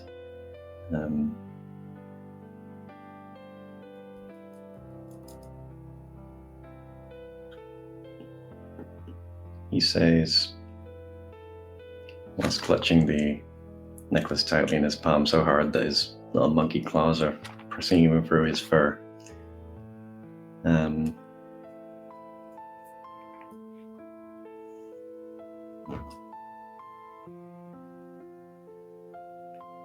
I the dusk, and you the dawn. And yeah, with the intent of taking Solaris up on his words of keeping the amulet.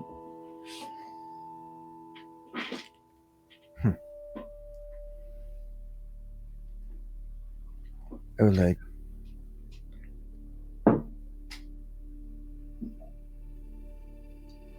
is your oath to the moon or to the god?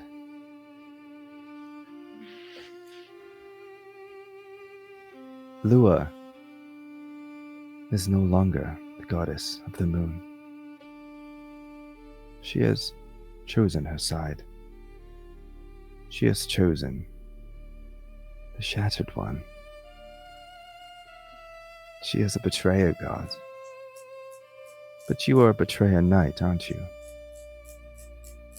When you picked up arms against your own kin,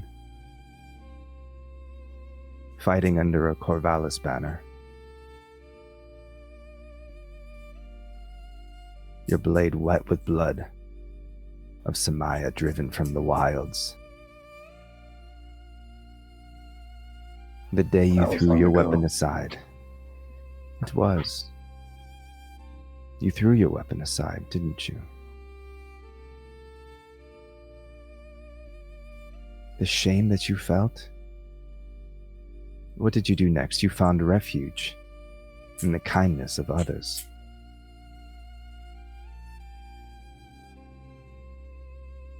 True, Vale. Aye. I was done with all this. You did. And what happened? The kindness that they showed you. They took you in as one of their own. Rhett and Myra were their names, I believe. Oh, and little Lena. And that night, that kindness was punished. The Samaya hunters came. Not just for you, but for all who gave you refuge. Those That was not my hunters, decision. those bandits, murdered that family. They slaughtered the village all the same.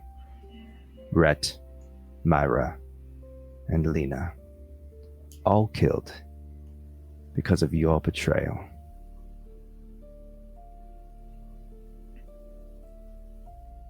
Lua saw in you a mirror of herself, one who betrayed his own for a chance at more. That is why she claimed you. That is why her mark burns in you now.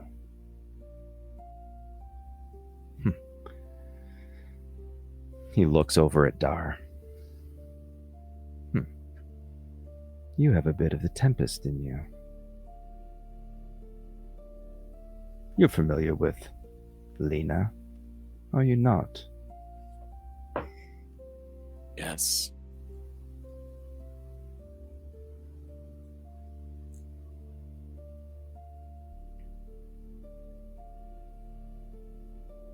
So, Oleg, the choice is yours to make. I see more in you. I do. I see the good you tried to embrace when you cast aside your blade. I see the grief that has shaped you and the guilt that still binds to you now. And I'll be frank, Arendor is short on heroes. And I cannot afford to lose you to her lies. Here was my offer. Break your oath to Lua, cast aside her shadow, pledge yourself to me. Become my knight. Reflect my light, the way that she once did. Choose the moon, not the goddess.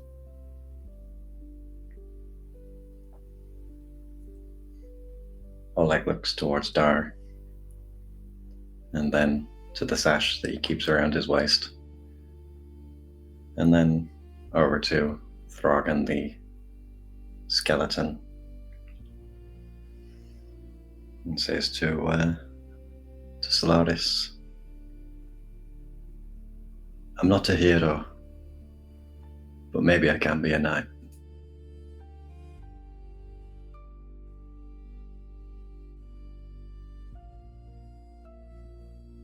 Whose knight will you be?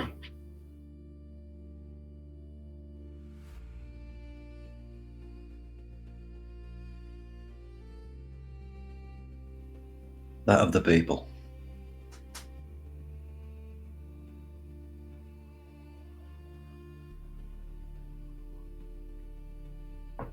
So do you I'll choose? pledge myself to you. Aye.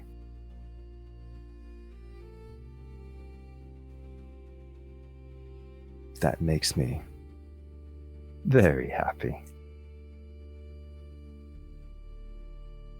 You feel the searing, white, hot pain in your chest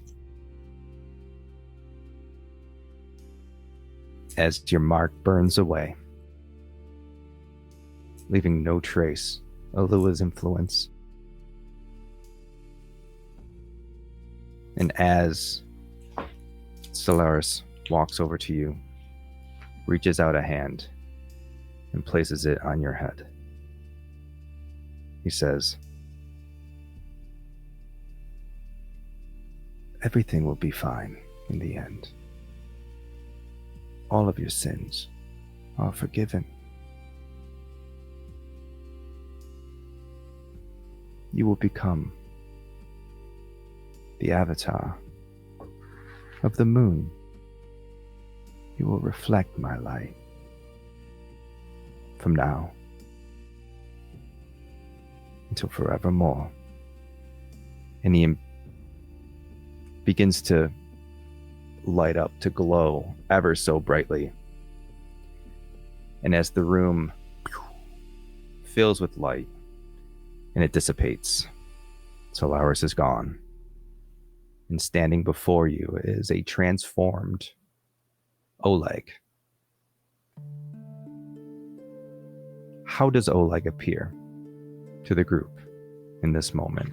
Once a Redford Samaya turned black by Lua's oath. Now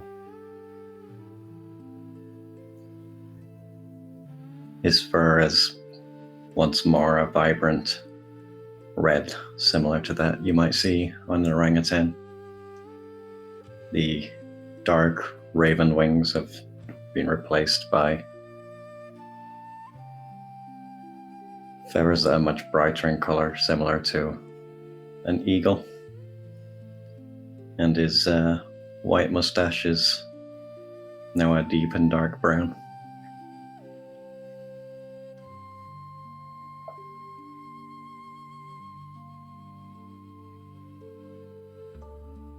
That's all I got. Well, you hear from behind you. Well, that was intense, wasn't that? Was that intense? And you turn around and you see Vel'thyros joining you late to the party. I'm sorry, I didn't want to say anything. You were really in the moment there. Wow, you found the first scar. Well done. It's only been a week. I'm very impressed.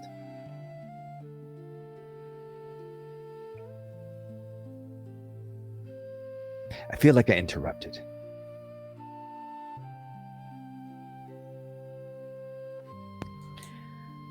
Elmd is going to look at Raish and ask, where is the next?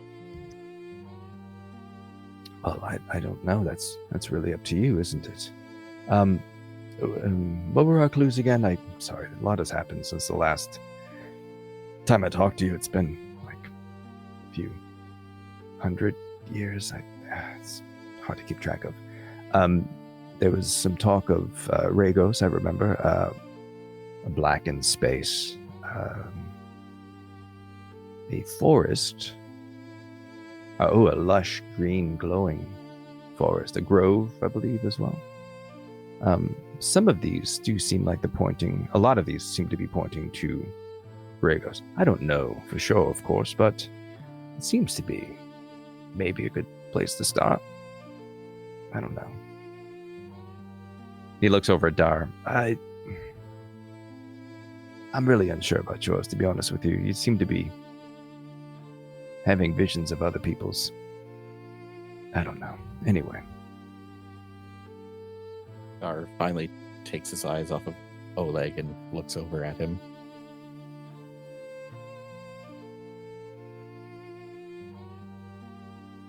What?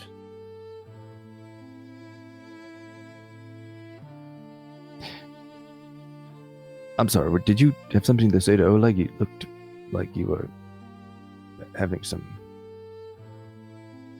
a moment or something.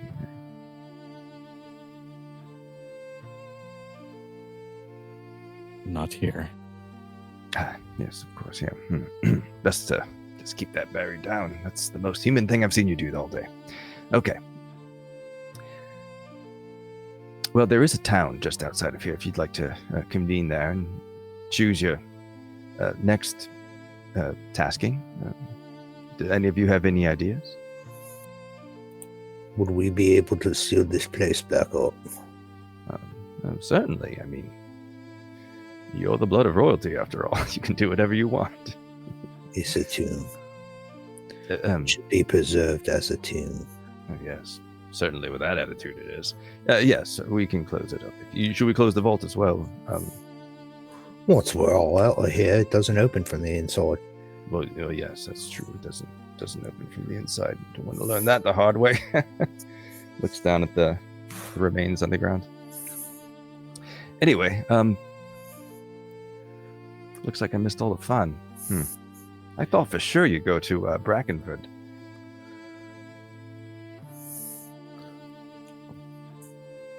It's gonna Throg meet you there, will have a pint, but I guess Throg will walk past Oleg, clap him on the shoulder, friendly like, and say, "Nice look," and leave the vault.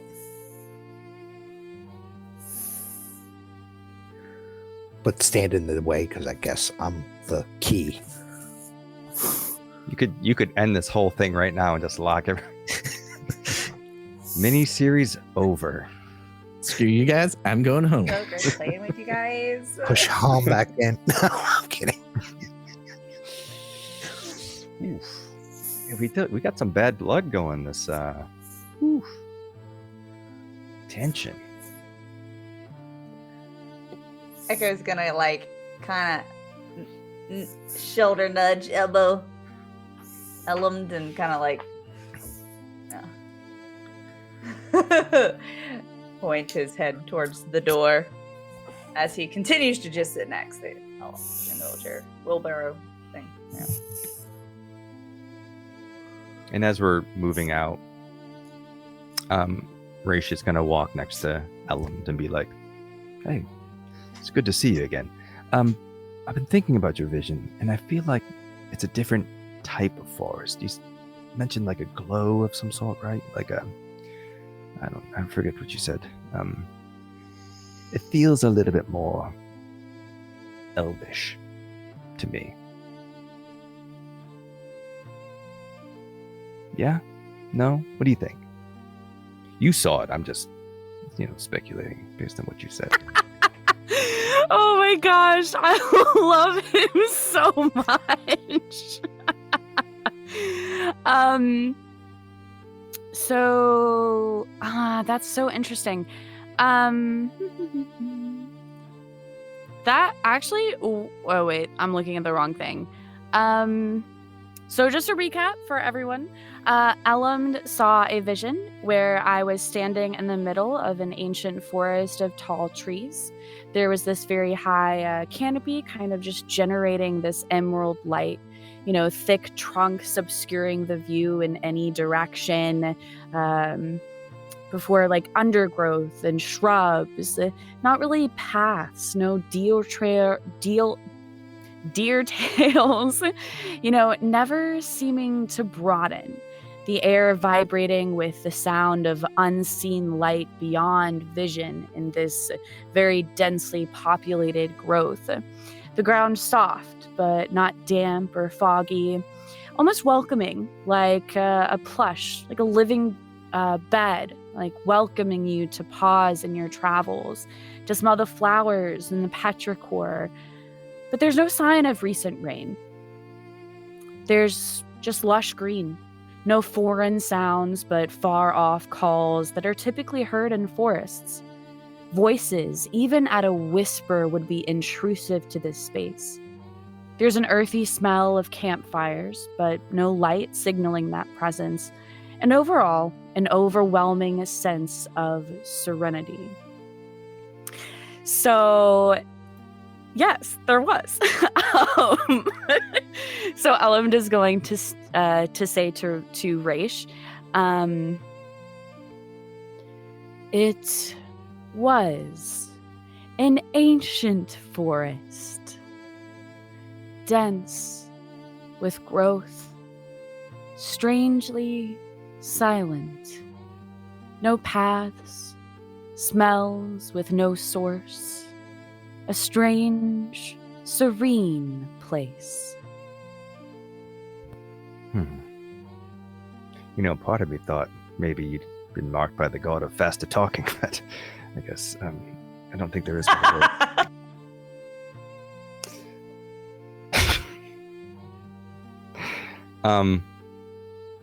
So as you're having a conversation and moving out of the space, and Throg is closing the doors behind you, I say it so casually, using blood magic to seal the thing, and you make your way back. Oh, yeah, just casual blood magic. Question for you. Did you want to take anything out of the vault before you seal it? Oleg would like to take the bones of the person they found the necklace on.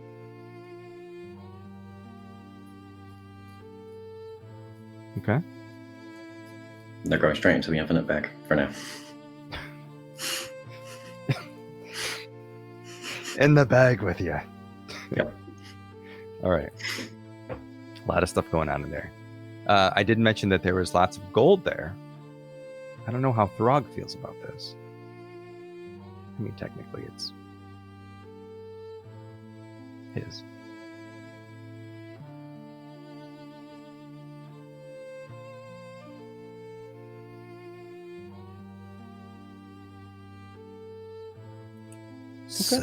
Suddenly I'm Harry Potter at that bank. The hell. Literally. Yeah, it's like Harry, welcome to Gringotts.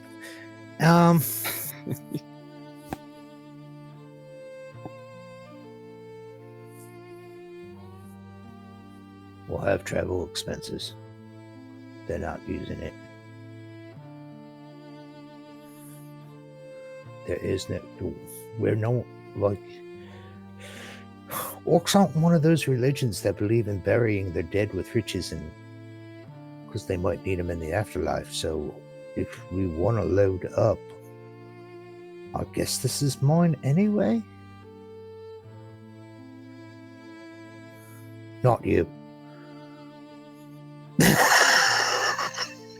So you see about like it's not like a treasure room. It's not like really big. You see maybe 10 chests of gold, which is that's a lot.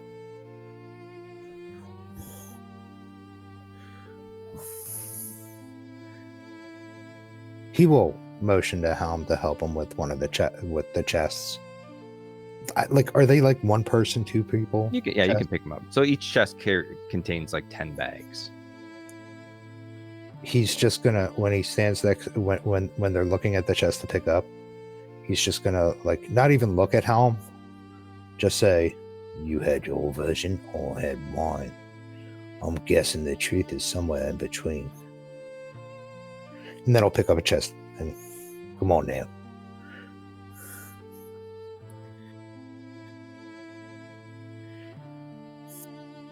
So how many of you all are carrying chests out? How many chests are you taking? How many? Echo's just chilling in a wheelbarrow. Like, Yeah, I mean, I'm gonna be honest. I don't really feel like Elrond like understands what the fuck Throg is talking about, what the significance of these shiny coins in. I don't like them because they reflect light. So like, meh. I mean, we got two people that don't know what coins are for. True. I we mean, could does put them Dara all in the count? bag, that carries all things. infinitely.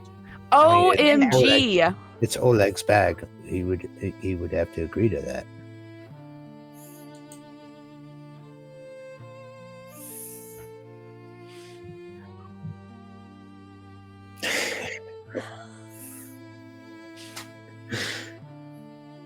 Would you rather be Oleg. broke going through?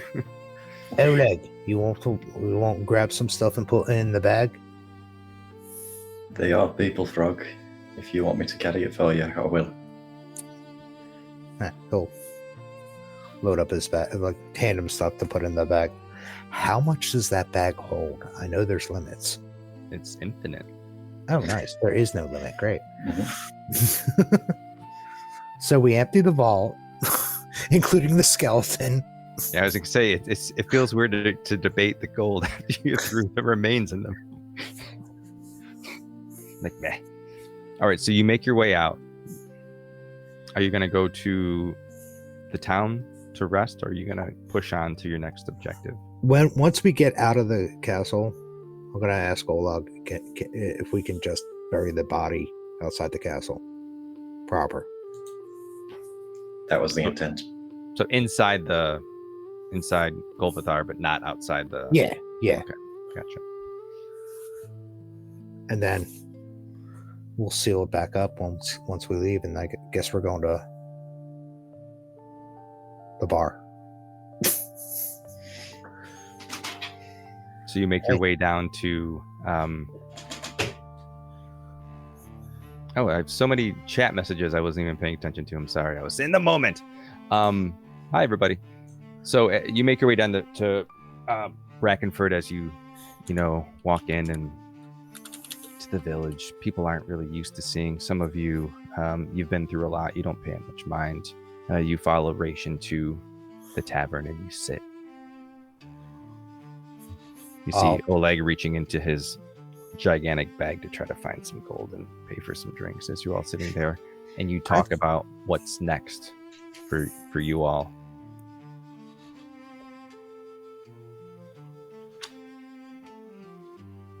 I thought the wizard was buying.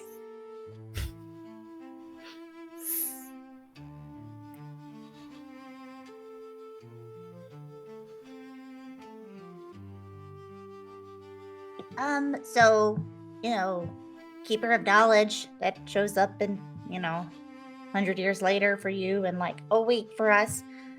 Did you find out any information about the space thing, I have to tell you, I didn't. It just, there's a sun and a moon rising, opposing signs, darkness just feels like I can't think of a physical location for that one. I'm sorry, I can't think of anything. Is there a god that like tries to find balance in all things? Well, I mean, that's an interesting question. All gods are sort of on one end of the scale, I suppose. There's balance in life, and they all represent domains, so you could say that each god is one part of a balance. What interests me about what's going on is it seems that Oleg had to choose between a side, tipping the scales of that balance. I wonder if that's a clue. Perhaps you'll all be faced with a choice. I don't Anyways, know. what are you drinking? Do you have a book about gods? I mean, I used to have a book about gods a long time ago, and I seem to have misplaced it. Which is weird because we have a meticulous record-keeping system in the Was it Celestial about Archive. 100 years ago? I mean, time, Okay. Yeah. I was writing about the Dawnfire. Didn't really get through it all, but I know a bit about the gods. Are you drinking anything, by the way? Do you imbibe, or do you just like survive on dust and clapping? Oh no, I eat. I just don't like drinking that stuff. Oh, okay. I understand. It is swill. However, it's to get the job done. I don't get much time on the plane. As Raish is, blabbering as he does, Elrond is going to slowly retrieve the Book of Dawnfire from their wheelbarrow and set it on the table, turning it to the page that it was once opened upon, and ask Raish, are you able to translate this book? Raish is going to look down at the book and say, "Oh, thank the gods you found it. My God. Caloris would have had my head if I misplaced this one. Where was this anyway?" In the archive library. Interesting. Yes, I wrote this. I could probably translate it for you if you had any information that you would like from it. You could also just, ask.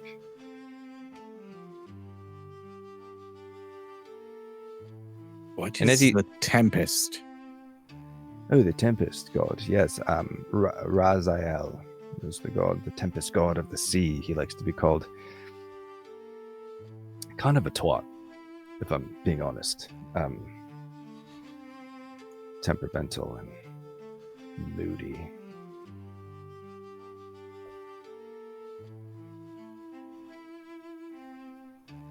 What does he do? Complain mostly. He's big with the storms and the water and stuff. He's very angry. Do you feel anger right now, Da? Yes. Do you feel a surge of electricity coursing through your veins? Always. Well, there you have it.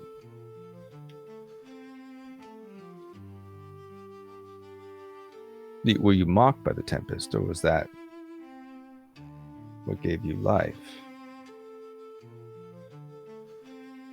I don't know, but there was lights from the sky when I awoke.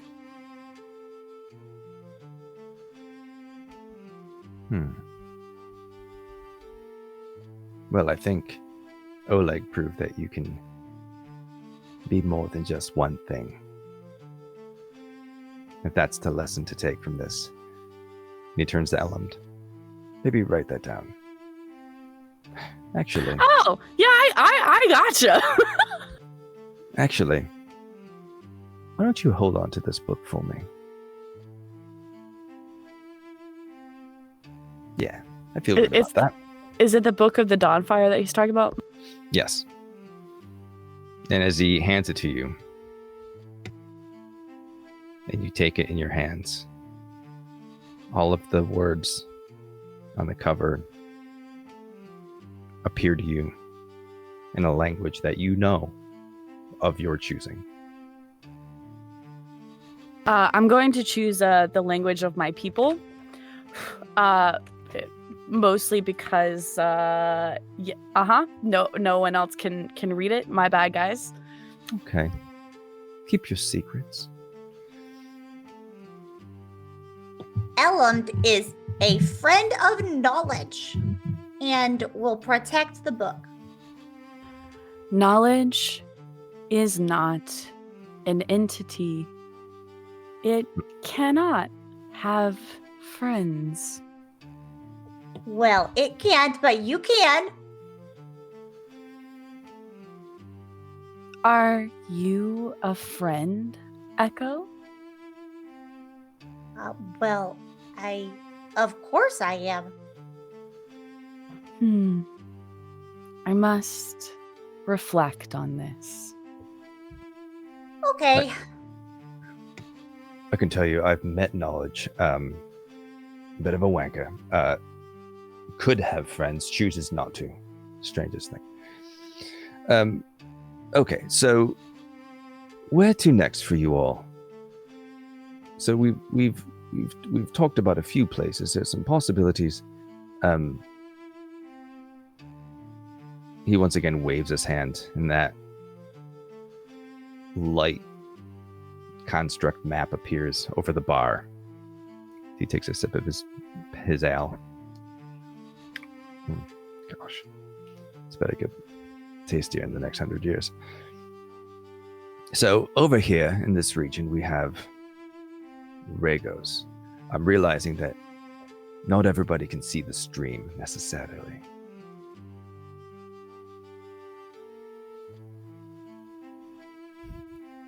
Let me share my screen.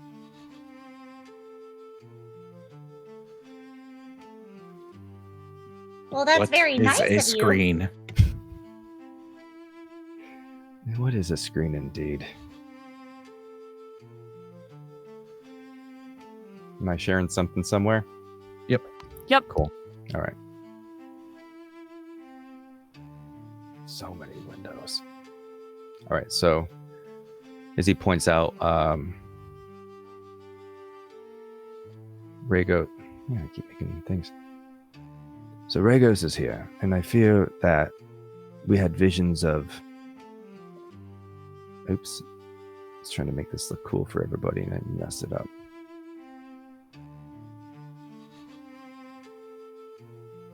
Carthala. Helm, you're from Carthala, right?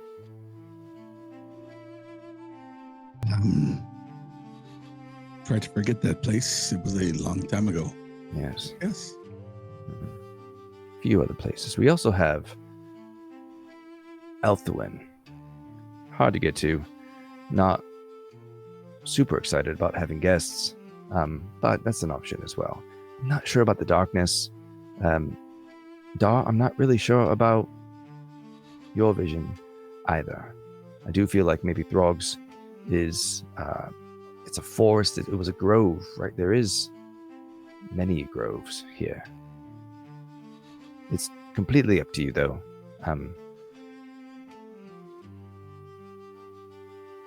Well, I mean, we seem to be pretty close to the Grove area. It would be a little silly to travel somewhere else and then have to pass back by where we are now. Yes, I mean, it would be much easier to traverse this land if you were planting portals as you went. I know. I mean, that would just be so easy.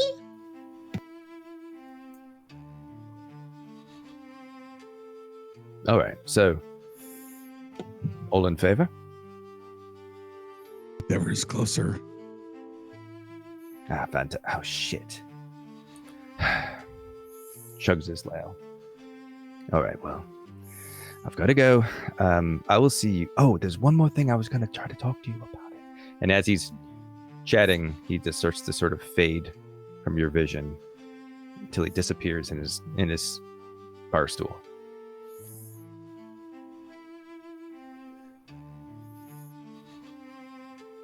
Okay, so I do have portals, but I think that we might need to make sure that it can be in like a safe or guarded place or something, you know? Like anybody would be able to use it, so I don't know where we should put it. Now I'm guess seeing we a bunch could- of text. Oh, What happened to the no. map? I was saying hi to everybody that I was ignoring earlier. How far away is the place we just left? How long did it take us to get here? With the in the mountain, Yeah. Well, it's right down the road, just maybe a 30-minute walk, something like that. Okay, so how about we go back, we do more blood magic, and then we put the portal on the inside that nobody can get to, and then we do blood magic to leave, and we close it. Can you open it from the inside? I know you can't with with the vaults, but can you with the wall, you know? Oh.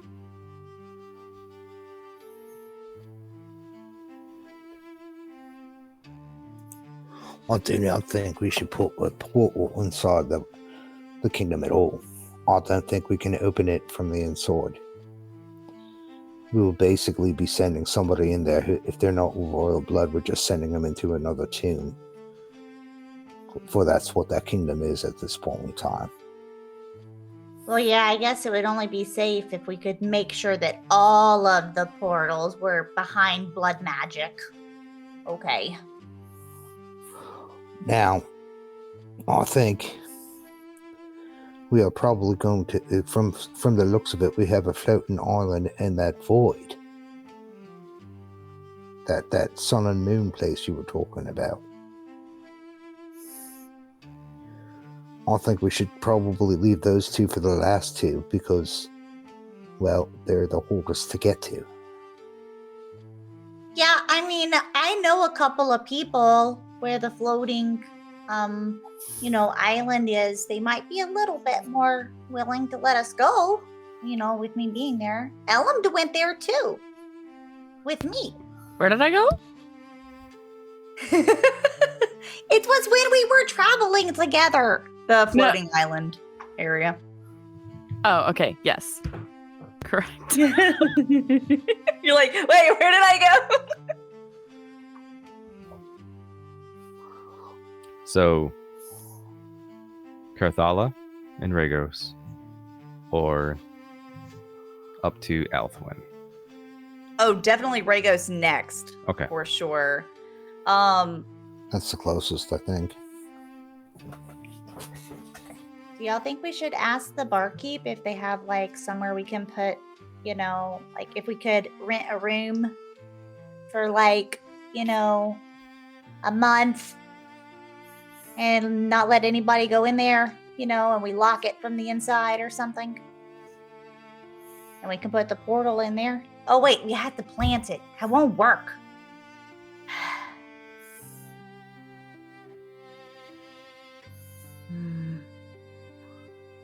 It looks We like should we're just- going.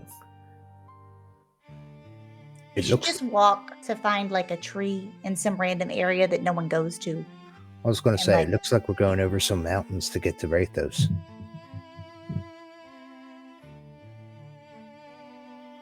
Probably find a random place up there.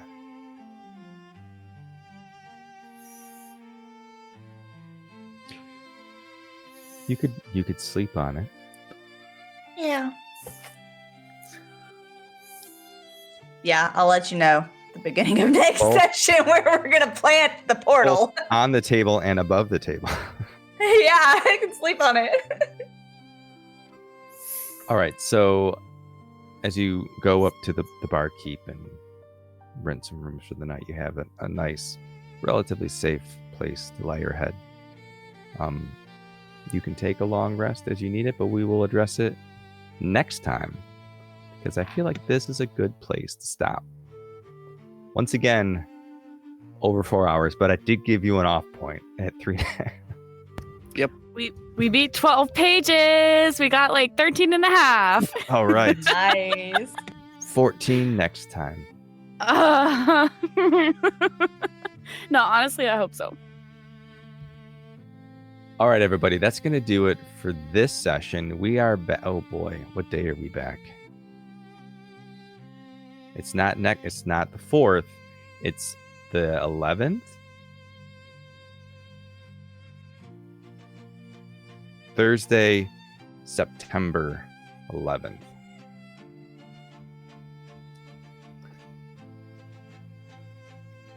All right. Thank you, everybody. Fantastic job. That was amazing. I'm so glad that we skipped that second bit so that you all could do the thing that you did because that was outstanding. So cool. Yeah, Yeah, I big thank you agree. to everybody who hung in and are watching at home. Appreciate each and every one of you. Once again, a friendly reminder, you can go to ghostlightxc.com. You can click on play, and we have 2 November one-shots. This group is taking a break, and we are going to shift the focus of our main story to two different places, Corvallis and Zahareth, which is the Inferno Desert. You can sign up at ghostlightxc.com. There's a few slots left. I think there's 3 and 3 happening November 6th and November 20th. Details are on the website. You can also click on the link to this video over on YouTube and find the link for our various sponsors. Big thank you to Hero Forge, to Nat20 Dicery, and to World Anvil for sponsoring this stream. We appreciate each and every one of you. You can check out Nat20 Dicery at PacificCon this weekend. And as always, dear travelers, we'll see you in 2 Thursdays. All right. Take care. Dar's killing Oleg in his sleep next session. Oh, I better. We're just gonna have a nice, delightful chat. Whew, good job, everybody. You all avoided every. That's so funny. Which is funny because I had a count progress and consequence